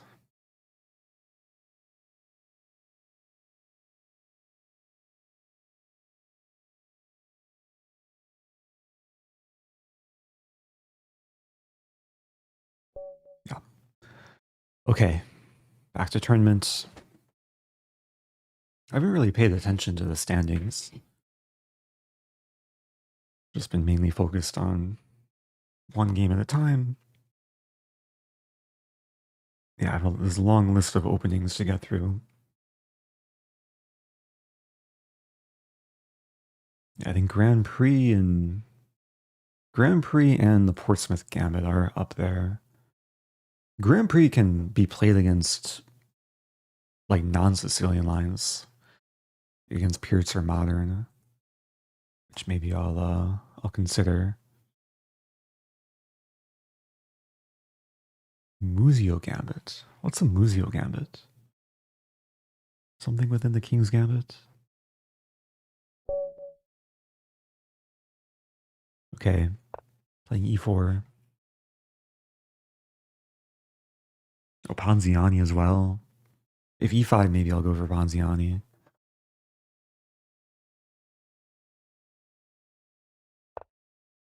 Oh, another French. What's this? What's this one called? I already played the Schlechter, which I lost. I'm gonna play this B3 Gambit. I know Levy has some video about this. Maybe a course about it. I'm not sure if this has a name. E3 French Gambit.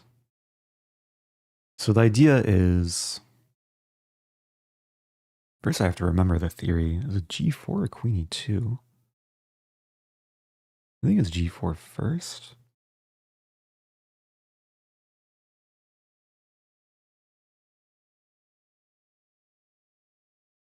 Where's a Queen E2? Maybe, yeah, it is Queen E2. There's a line Knight C6 Castle, Knight D4, Queen E1.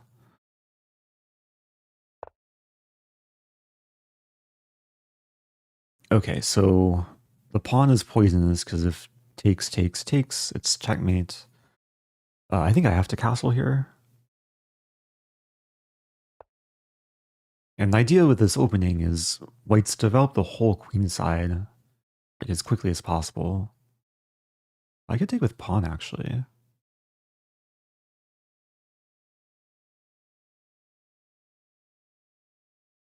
At first it looks most logical to take with bishop, but taking with pawn opens the d-file. There's c4 ideas. Yeah, I like the d-file for the rook. And one of the main moves is this this g4 thrust.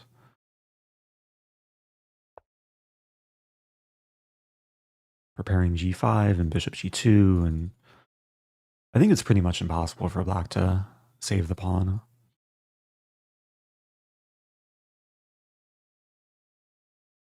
And one thing I like about this variation is it leads to a structure that's very different from a typical French. Especially in this line, we have a much more open position with white having the potential double fianchetto. Some nice attacking potential on the king side. A lot of players are just not prepared for this. Okay, now I have a choice. There's c4, bishop g2, h4 maybe eventually. I'll play bishop g2. I want to win this pawn without giving away the bishop pair, but that might be hard to do. h3 defending. Oh, Muzio is in the King's Gambit. Yeah, it's been a while since I studied King's Gambit lines.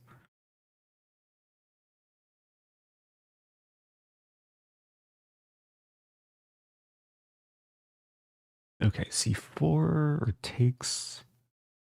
There's also some slow play like queen e3, knight e2, knight g3.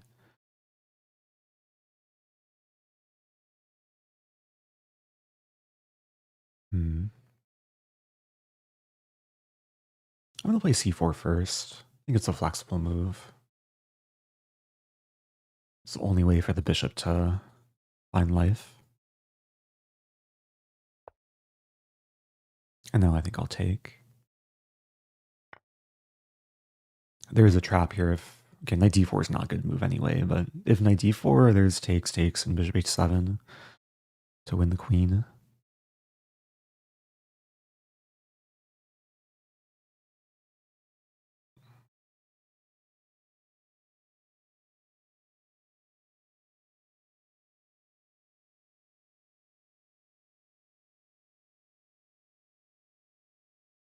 I do apologize. It's going to be impossible to get through everyone's favorite openings, but I appreciate people contributing to my very long list of opening requests.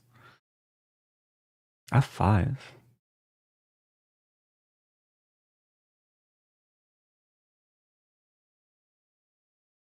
Wow.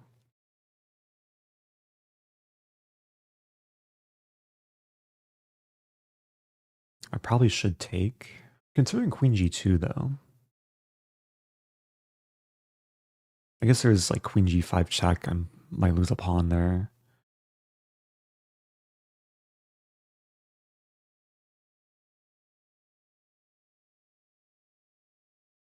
Can I Gambit the pawn?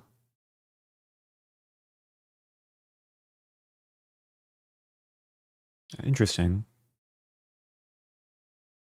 Take, bishop takes, queen d5. Bishop e6, queen g2, king h8, knight e2. Rook d8, queen g2, queen g5, take, take. Looks playable.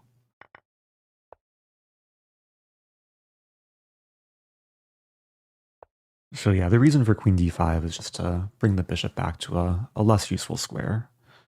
Just stares at a very solid pawn.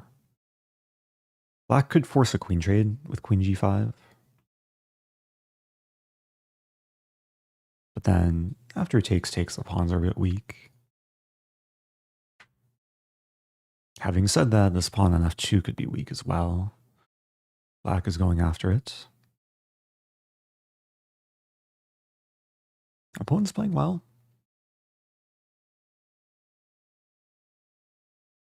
Not sure if I have a great way to defend the pawn. So I might just Gambit, like knight e2, take, and then rook g1.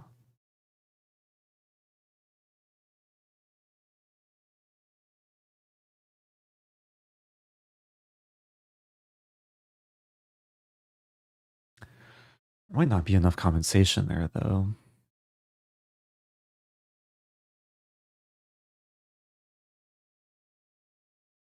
Queen e4.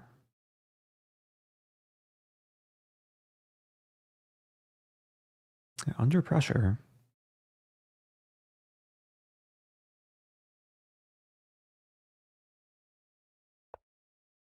I'm still going for it. Like, even in the lines where we trade queens, hopefully I'm not missing anything simple. I was going to say that there's still some potential to attack. A half-open g-file. There's this maneuver. Yeah, bishop d5 is prevented.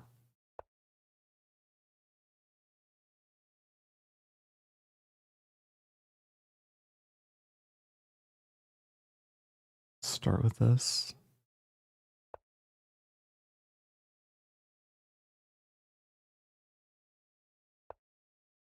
Wow.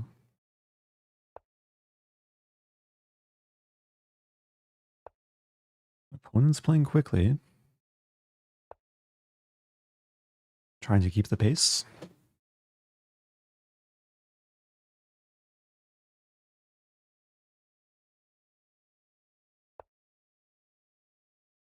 And knight d4 is a good move.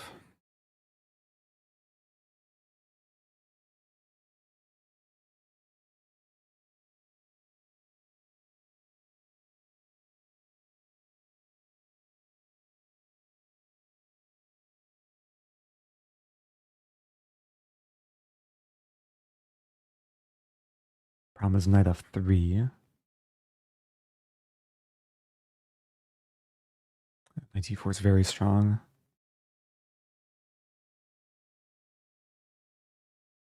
Take.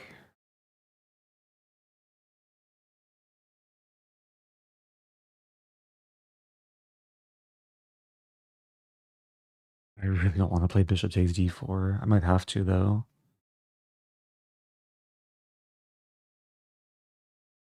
Maybe just this. That's ugly, though. h5.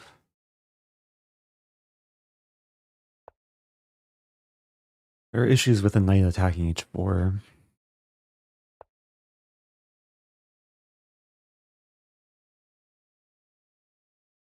Not what I want.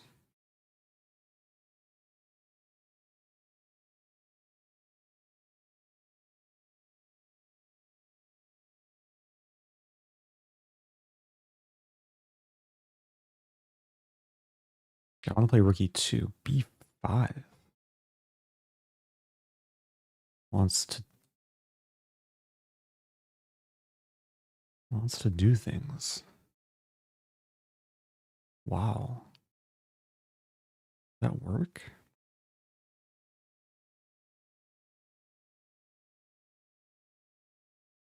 I gotta take it. Bishop d5 leaves this undefended. Not sure if this actually works for black.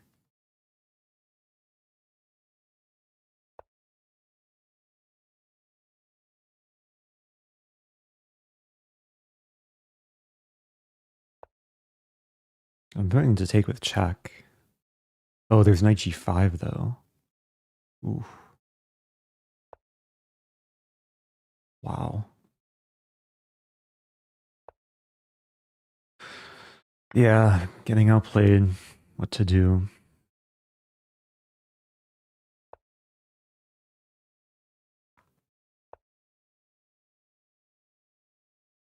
Maybe still some chances to create tricks. Not looking promising though.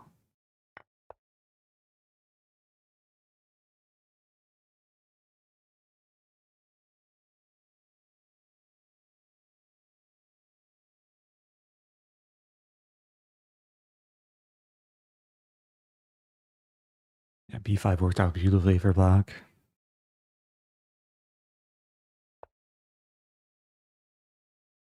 Just dropped a rook.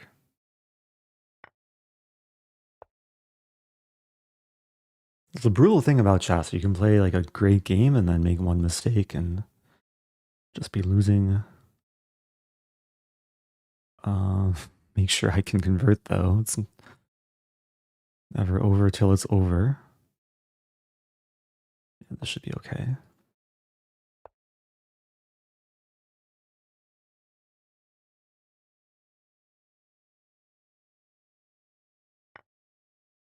I think my opponent maybe was playing a little bit too quickly.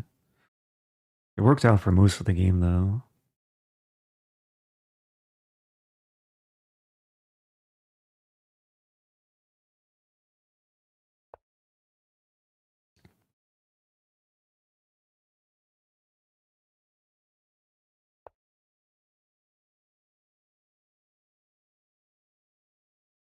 Yeah, this still takes work. Am I losing both b pawns?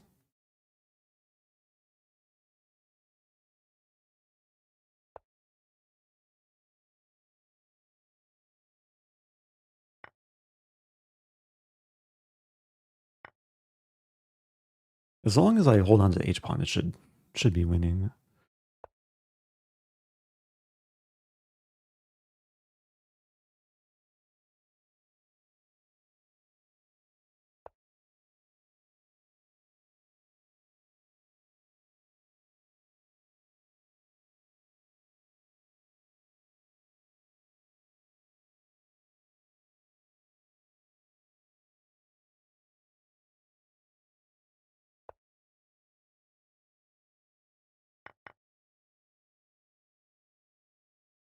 Okay, simplifying.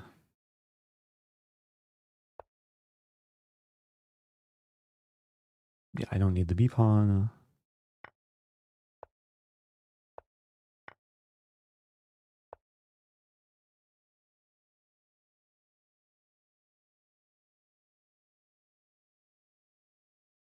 Still takes some technique. I check. Block from behind.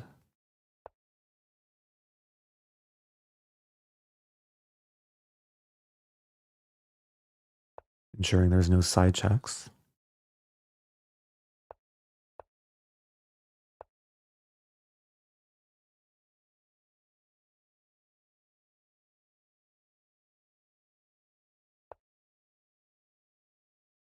Yeah, I gotta watch out for stalemate tricks, but this should be fine. There's rook a6 though. Let's be careful.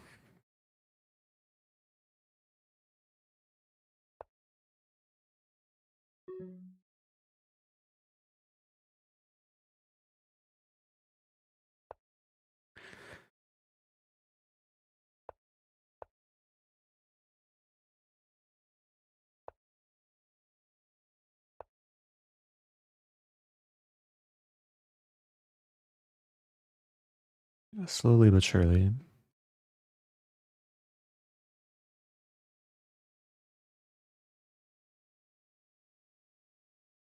I might go for this idea just to simplify.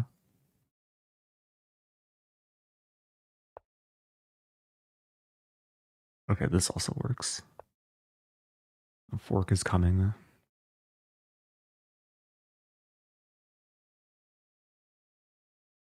If king h7, I check first.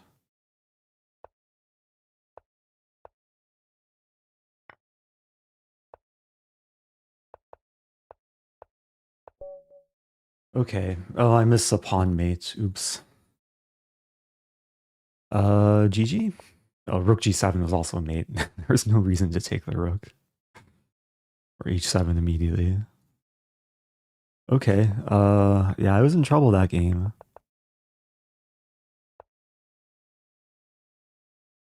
Engine is just broken. Engine likes white. What did I do wrong? Ah, so engine prefers slow playing. I considered this. Yeah, maybe this was too rushed. F5 was a strong response. Yeah, best move by far. And then I was in trouble.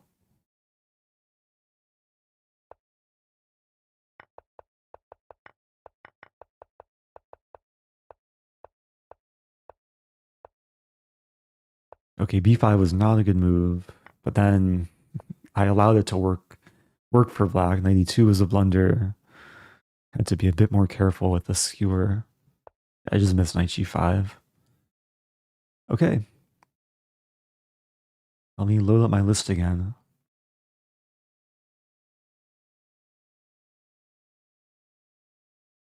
Still have a lot more to get through. Thank you, Roadrunners. Happy 20 months. A request for Knight's Tango. Also known as a Mexican defense.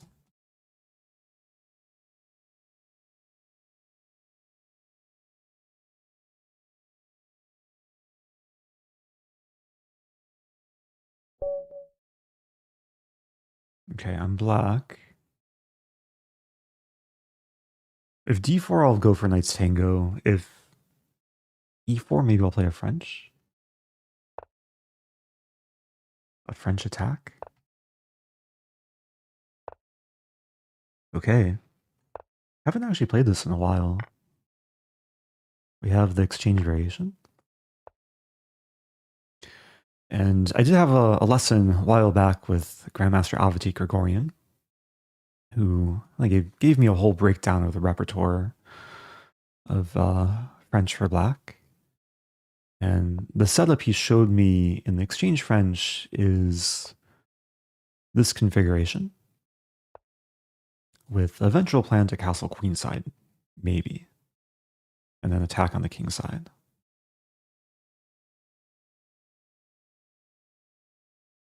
To be honest, I don't fully recall the finer details, but I think f6 is fine. I think this is essentially a free tempo because black is usually happy to play such a move.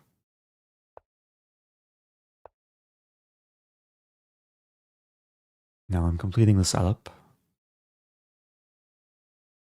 And I mean, the prospect of just storming looks nice.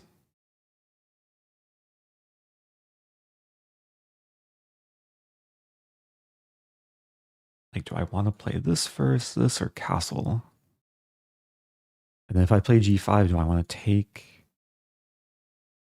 There are options.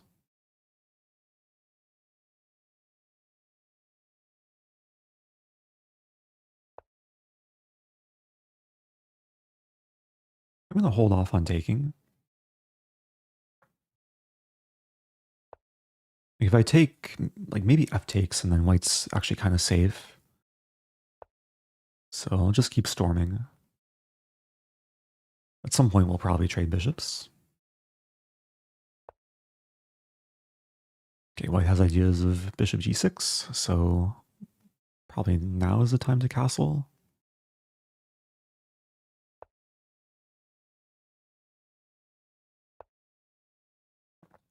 And white is attacking too. Okay, so we're getting a sharp game.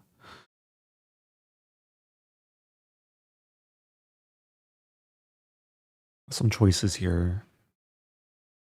Like h4. Yeah, how to do this? h4, forcing takes.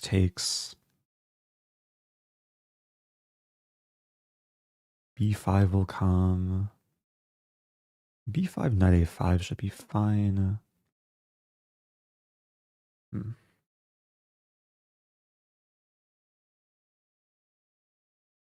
Yeah, I'm also considering taking and then playing h4.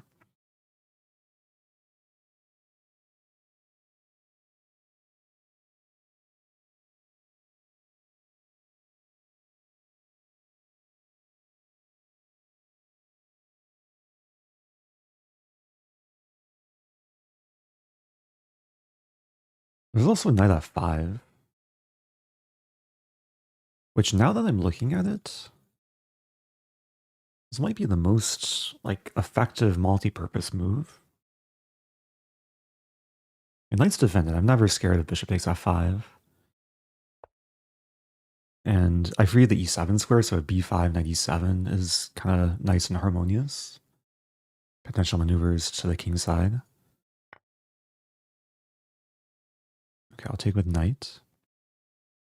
And the other idea was now the 7th rank is more open, so there might be the eventual queen h7. Okay, assuming there's no bishop h7.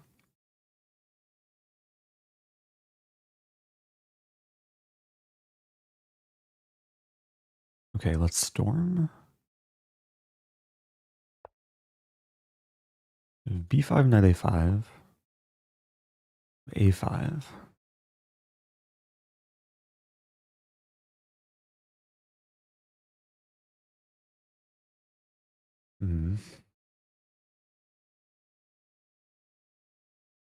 I want to open files. Is now the time to take? Knight takes and then g5. Knight moves back. g3. Doesn't look like enough. It's definitely worth considering.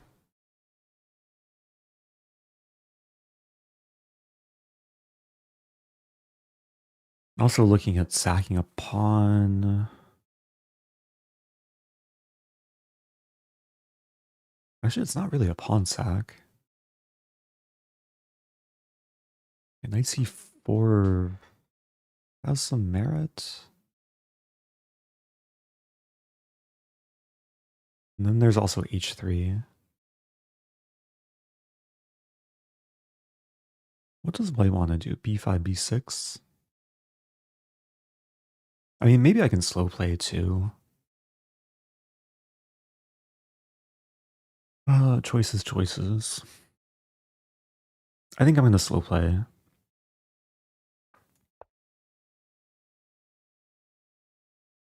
A lot of options to choose from there. I'm trying to stay flexible.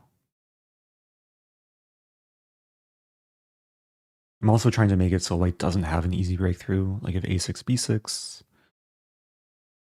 If b5, then I might consider taking.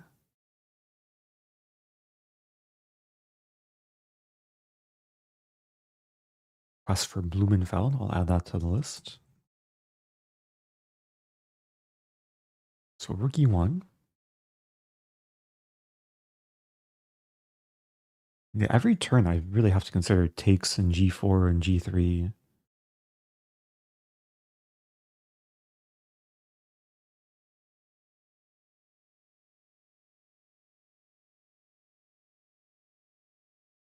Kind of want to start with this though.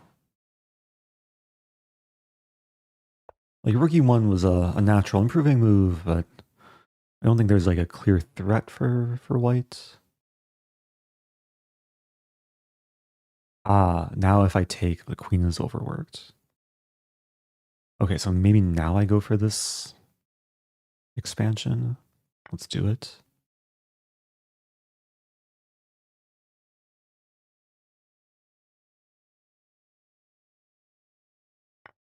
Yeah, I should be calculating. Knight d2, g3. There's a common like defensive mechanism to take into h3. And I'm wondering, like, do I have the rook sack? Takes, threatening maiden 2. There's knight f3, but then g2. Seems very close, abandoning the knight. But if, yeah, rook e2, queen h1, king f2. Actually, not sure if that's enough. There's queen f3 in that line as well. Okay, knight d2, g3.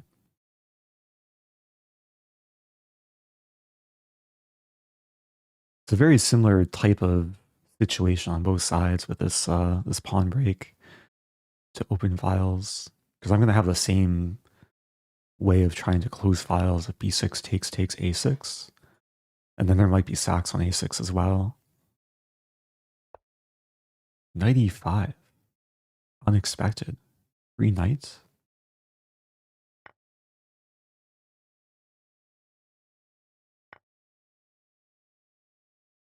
Free pawn.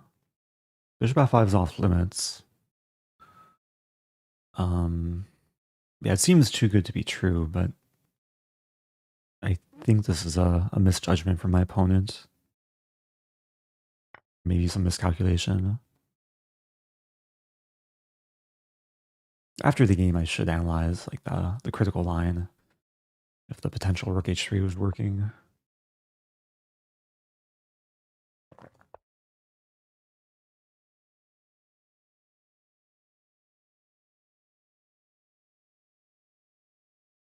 Yeah, the files stay closed, king stays safe.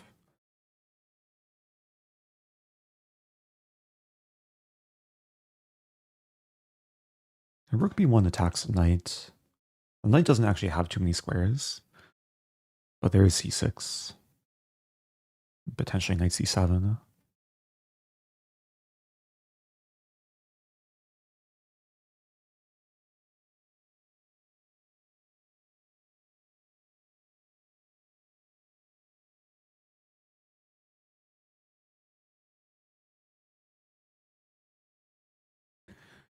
Every time I look at chat, there's always more requests that I've been missing. Or knight Sicilian.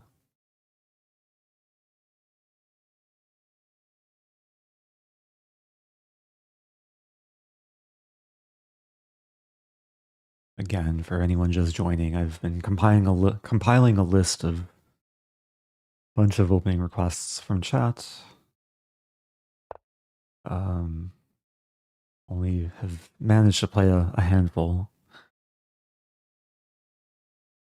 I think I have to play c6 here.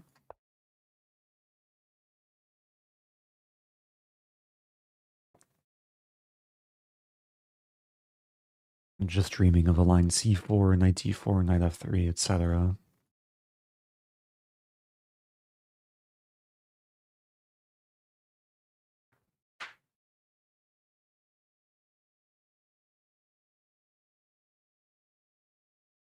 Thank you to L Pawn Cakes.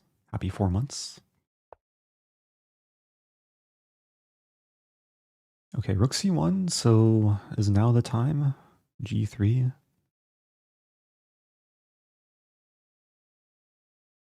And there's knight c7 to be extra safe.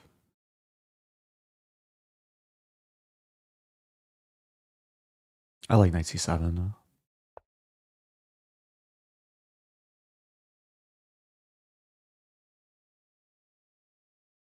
Yeah, the knight can be a very good defender for the king.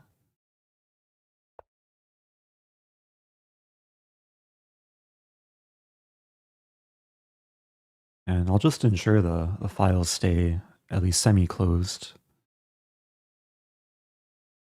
Like c5, b5. If this were Bughouse or Crazy House, maybe I would be in trouble. The invasion on b7.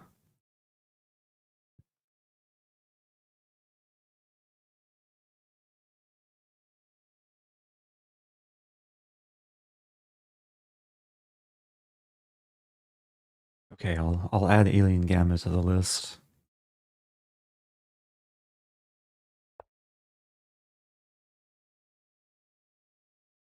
Okay, some interesting structure here. Becoming more interesting. Queen d5.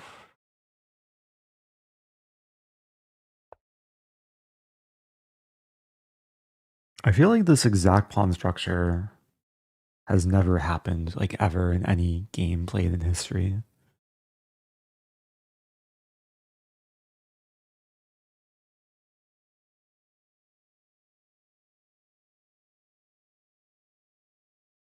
It just seems like someone tried to eat a bunch of pawns and then threw them up on the board.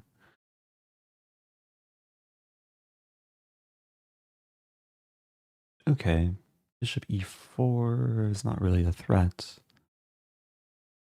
So now is the time. I still want some rook sack.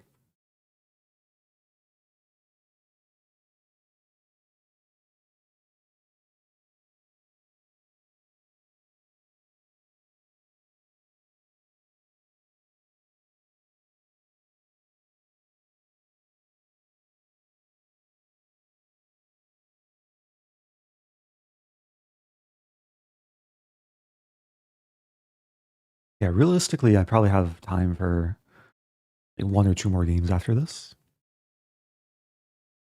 I'll try and get 2 more, but we'll see.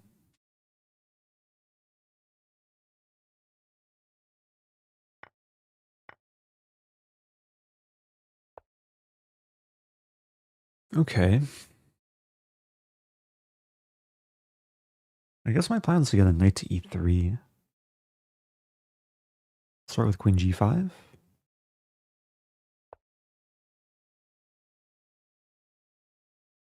Maybe get the queen to f2.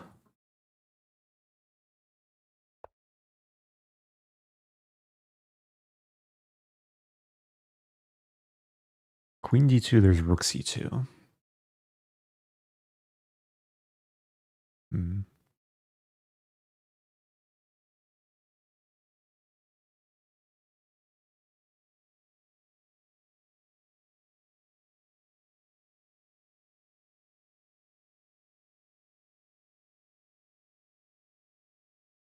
Okay, let's put the rook on a... This is actually the only open file on the board, the f file.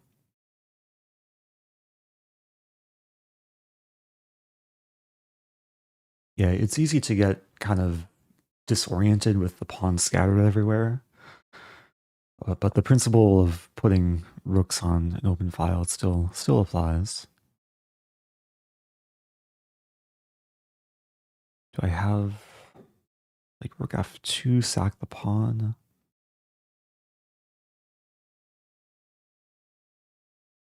Queen g7's a move.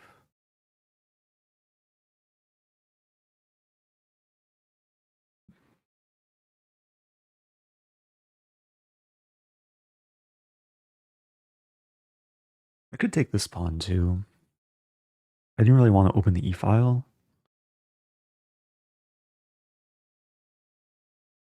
But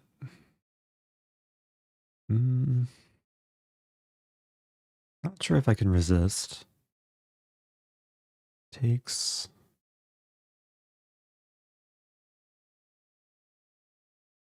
Oh, let's do it. Forgetting about time. And now the 4 might be making things messier than they need to be. Oh, actually, if takes, I just take. And if takes, I take the rook.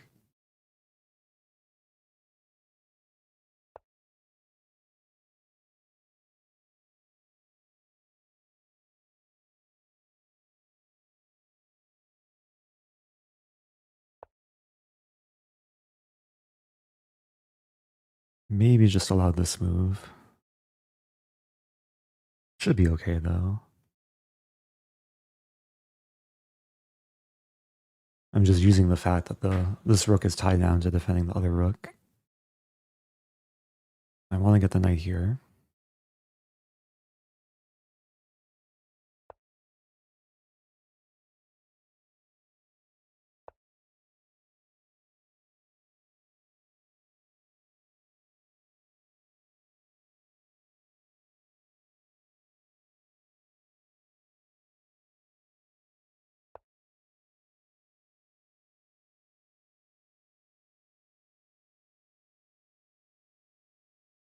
That's a good move.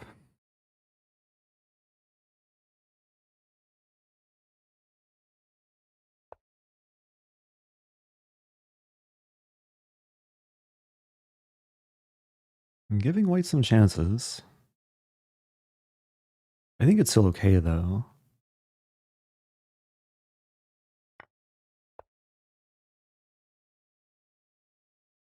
The pin looks effective.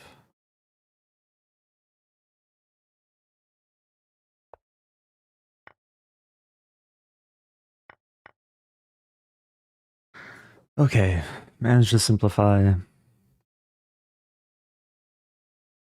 have 2 pass pawns, 26 seconds. Also, thank you, Davina. Appreciate the raid. Hope you had a good stream. If you're just joining, I'm playing a lot of chess today. A lot of different openings.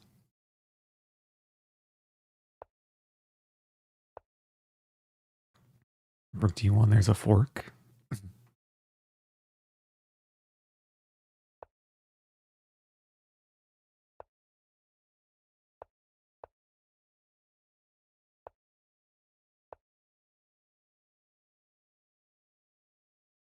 Okay, plenty of time.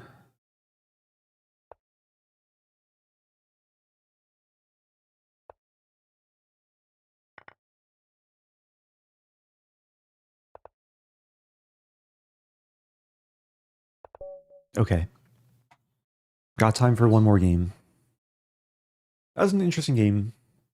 It was a fun attacking game. Again, I'll load my list.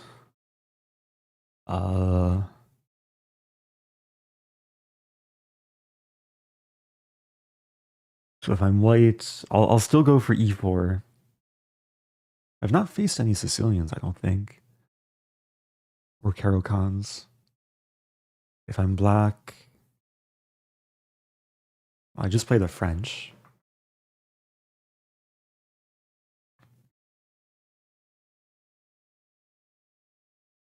Yeah, so if I'm white, I'll look to play the Portsmouth or Ponziani. Again, it depends what the opponent plays. We'll see soon enough. If I'm black, maybe Knight's Tango. Okay. I'm white. I think a decently high rated player.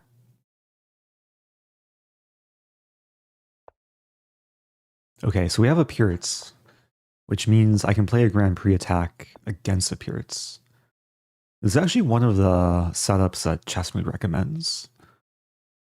At least for lower levels, if you want something very easy to learn.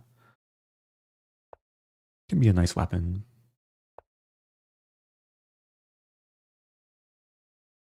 I'm actually not sure if this is d5. I think that's okay.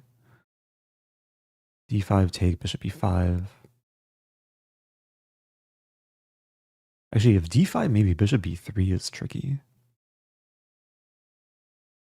Now I'm wondering bishop f7, but...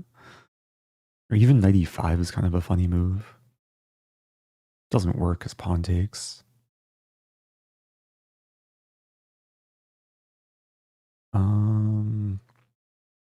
I should just play bishop b3. Is black going to try and play b4 and win this pawn? Wow.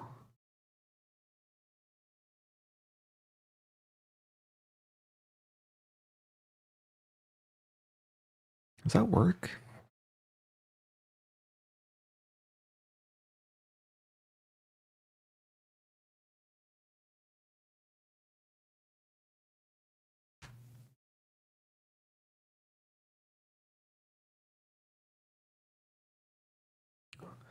Have to calculate here. Knight b1 takes f7. I don't think works. Knight b1 takes 95 maybe?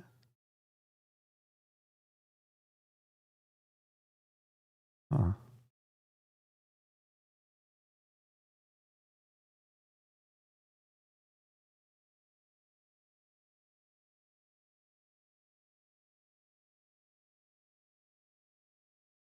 Okay, I'm treating this as a gambit, I guess.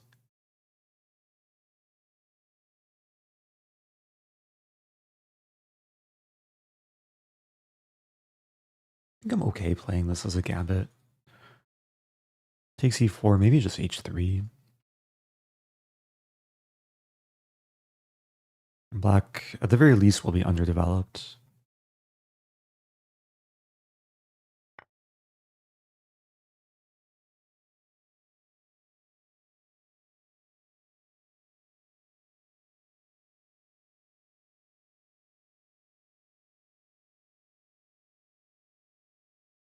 Yeah, not exactly the position I intended playing this opening, but I have to watch out for queen b6 too. I have to be really careful here. Maybe I should start with queen e2. Or even just d3. I'll start with d3. Knight f6 and then h3. Maybe I'll get the bishop pair. Maybe I'll just have some like small lead in development.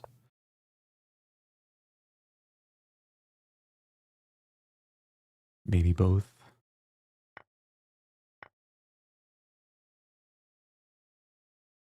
Yeah, I don't think bishop f7 worked. Because in the lines with knight on e4, it was covering g5. So knight g5, there's knight takes g5.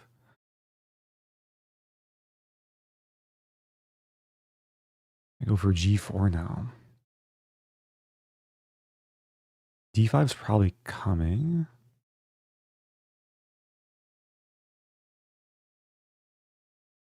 f5's another consideration.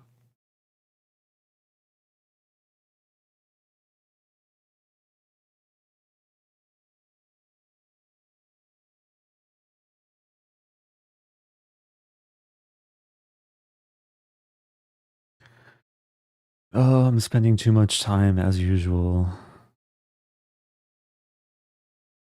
Take. f5.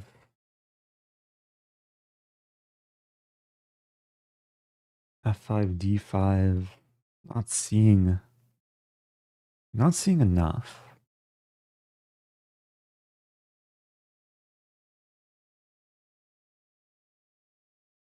Which is a little bit concerning. So g4, d5, g5, knight d7, and then f5. Looks too shaky though. f5, d5, castle.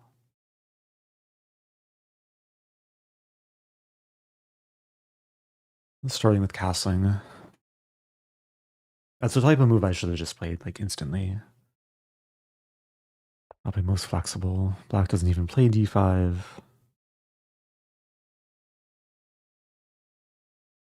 Okay, now let's go for f5.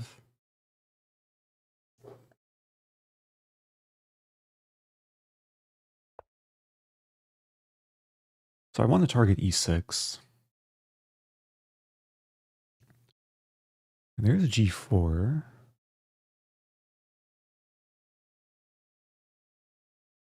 g4 castle, g5.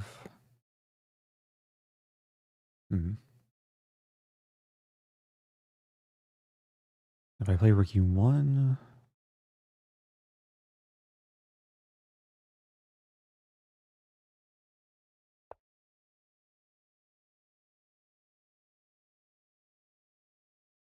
queen d7 is probably coming.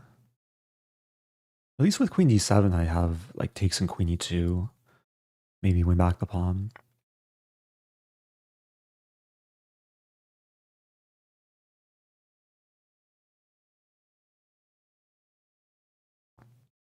And queen e2, I'm still considering preventing black from castling, but then I'm down 2 pawns. Is it worth it? It's a risk, but it looks fun actually. I'm just not sure who's having more fun. Black being up 2 pawns, or me having a battery. Preventing black from castling, at least temporarily. Thank you, Poco, for the raid. Appreciate it. Or 2 different raids of 44 people. Welcome in, everyone. Okay, opponent wants to trap my bishop.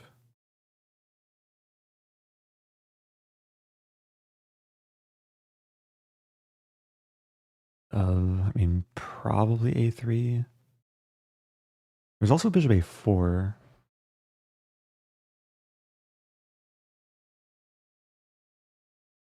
Bishop a4 actually looks nice, just aligned with the king.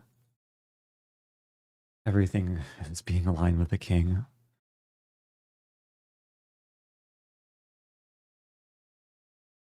Yeah, if you're just joining, playing the daily Rapid Arena, been doing a lot of different openings.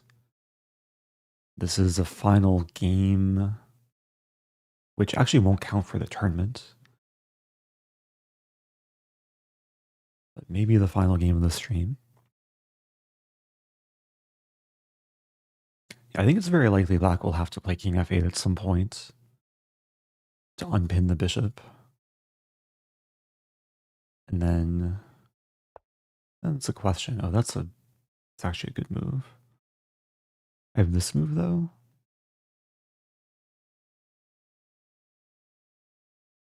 So Black just wants to castle. Let's develop.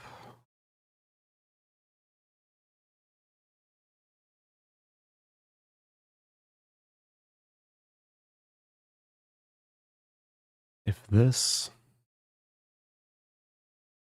I might just be in trouble.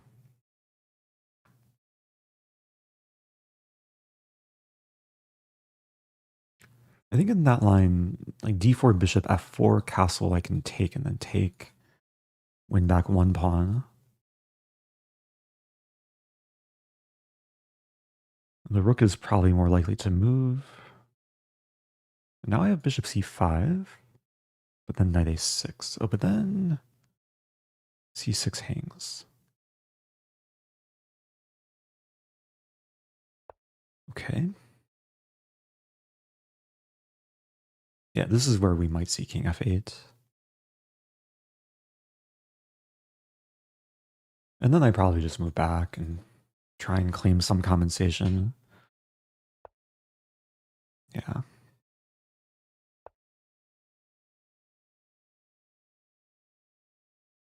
Black is kind of quick to do this stuff.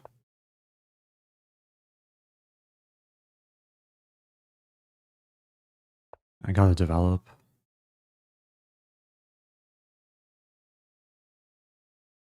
So I'm down 2 f-pawns.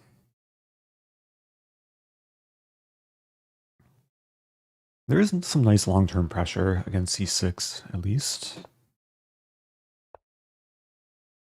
The rook is still out of play, and that might change. But if ever g6, then the dark squares become potentially vulnerable. Question whether bishop d4 or bishop h4.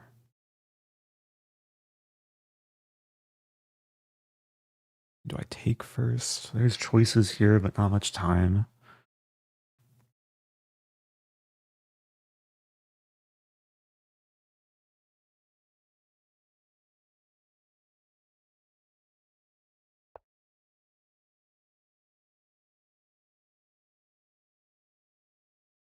Yeah, there were 2 potential kebabs. This diagonal and the long diagonal. There's some concern about c5, but not immediately. I have g4. I think I just go for g4. And the pawn is pinned. Threatening g5. Yeah, this is where we might see c5. And then it could get messy, like take, take, take.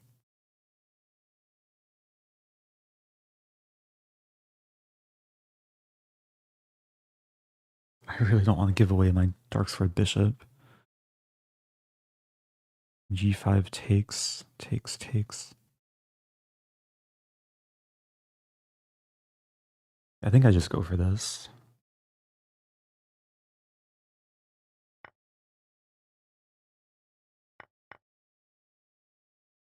So king's a target.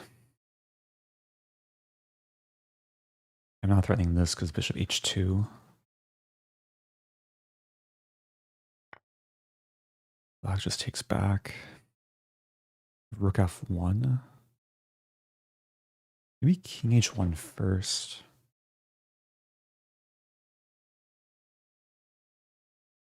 At least creating the possibility of taking.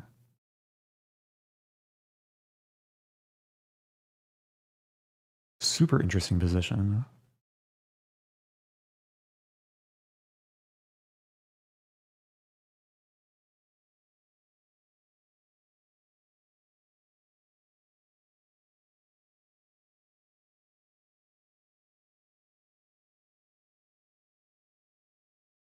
I'm not sure what to expect. Okay, here I can take. This rook g3, so maybe rook f1 first.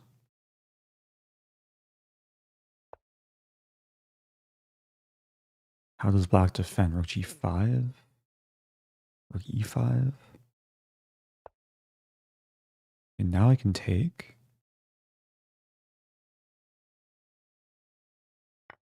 This is progress. I mean, we're both trying to attack each other. Which king is less safe? I feel like these pieces cancel each other out.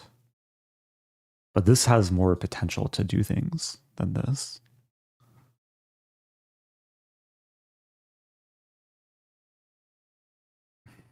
And the prospect of knight e4 is really nice.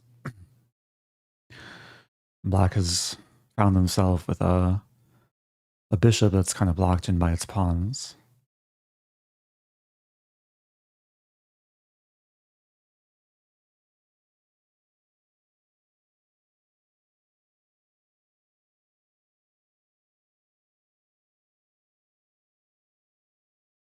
I'm feeling very good here.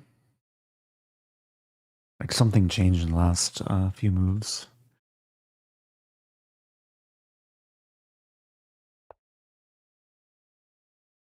But it's not over. Check, check. That's close. Let's start with a check. We take on c5. Take.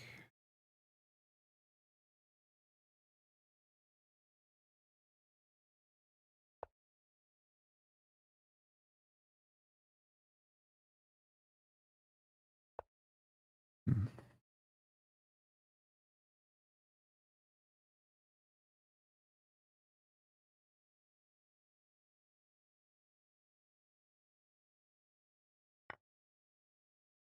Okay, it's back to equal material.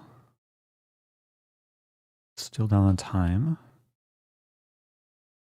b2 is hanging. Okay, if takes b2, I take on g8. If queen g8, I take on e7. If king g8, queen g7. King h8. Queen g5.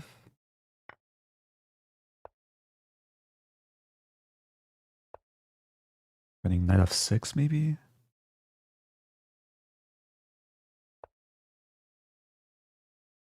And there's this pin too, which is a bit annoying for black because these moves are prevented by the bishop. The bishop's actually restricting a lot of things here. Queen's tied down to defending this and this. Bishop's tied down to defending this. And if I get this move in, it's just game over. So I don't see what black is going to do.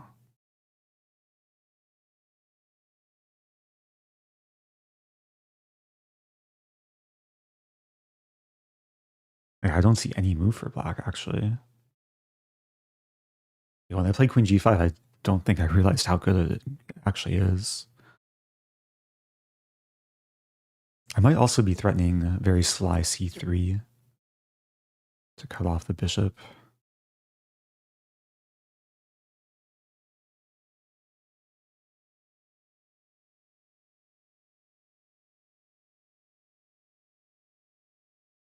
Yeah, so c3 and knight f6 are probably both threats.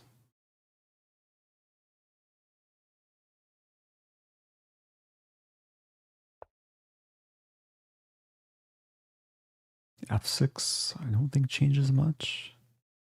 There's no queen d5.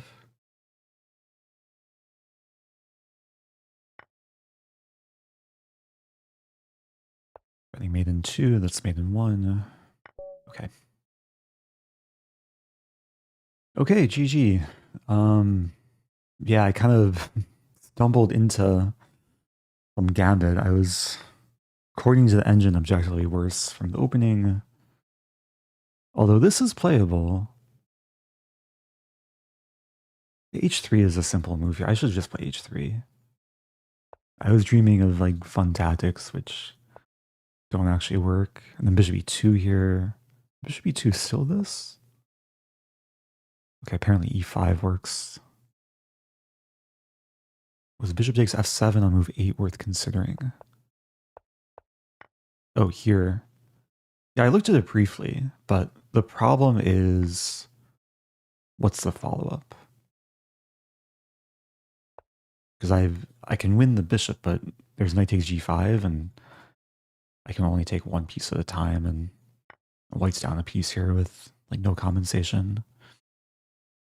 Okay, knight e4, and I don't win the knight.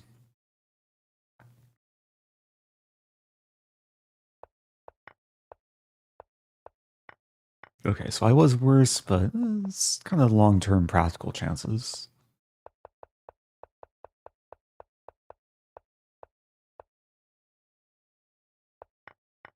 Yeah, maybe some inaccurate moves, and then around here it's very tough to control the position as black. Rook g3 would have been best, allowing this. Yeah, rook g3 I was going to take, and then rook g1. Black is surviving.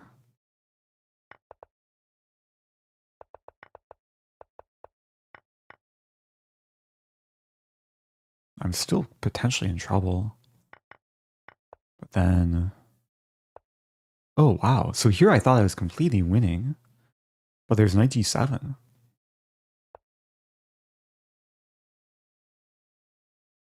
And I'm not winning.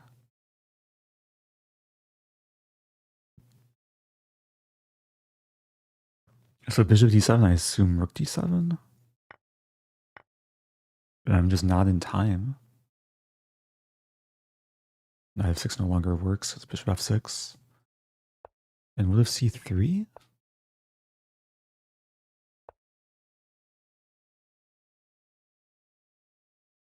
Okay, this would have been hard to find. I feel like if my opponent played knight d7, I'd maybe go for this line. Takes...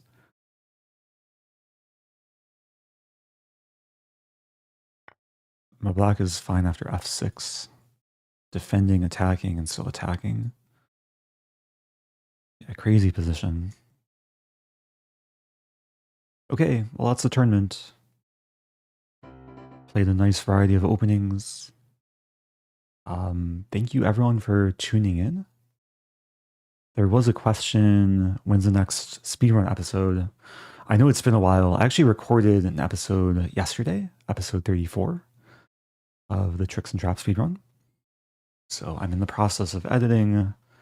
Probably have it ready in the next 24 hours. And by ready, I mean like post it to YouTube. So do stay tuned. I'm also planning to stream tomorrow for 3-0 Thursday. There's 3 separate tournaments tomorrow. I'll play at least the morning one and then maybe one of the later ones too. So stay tuned.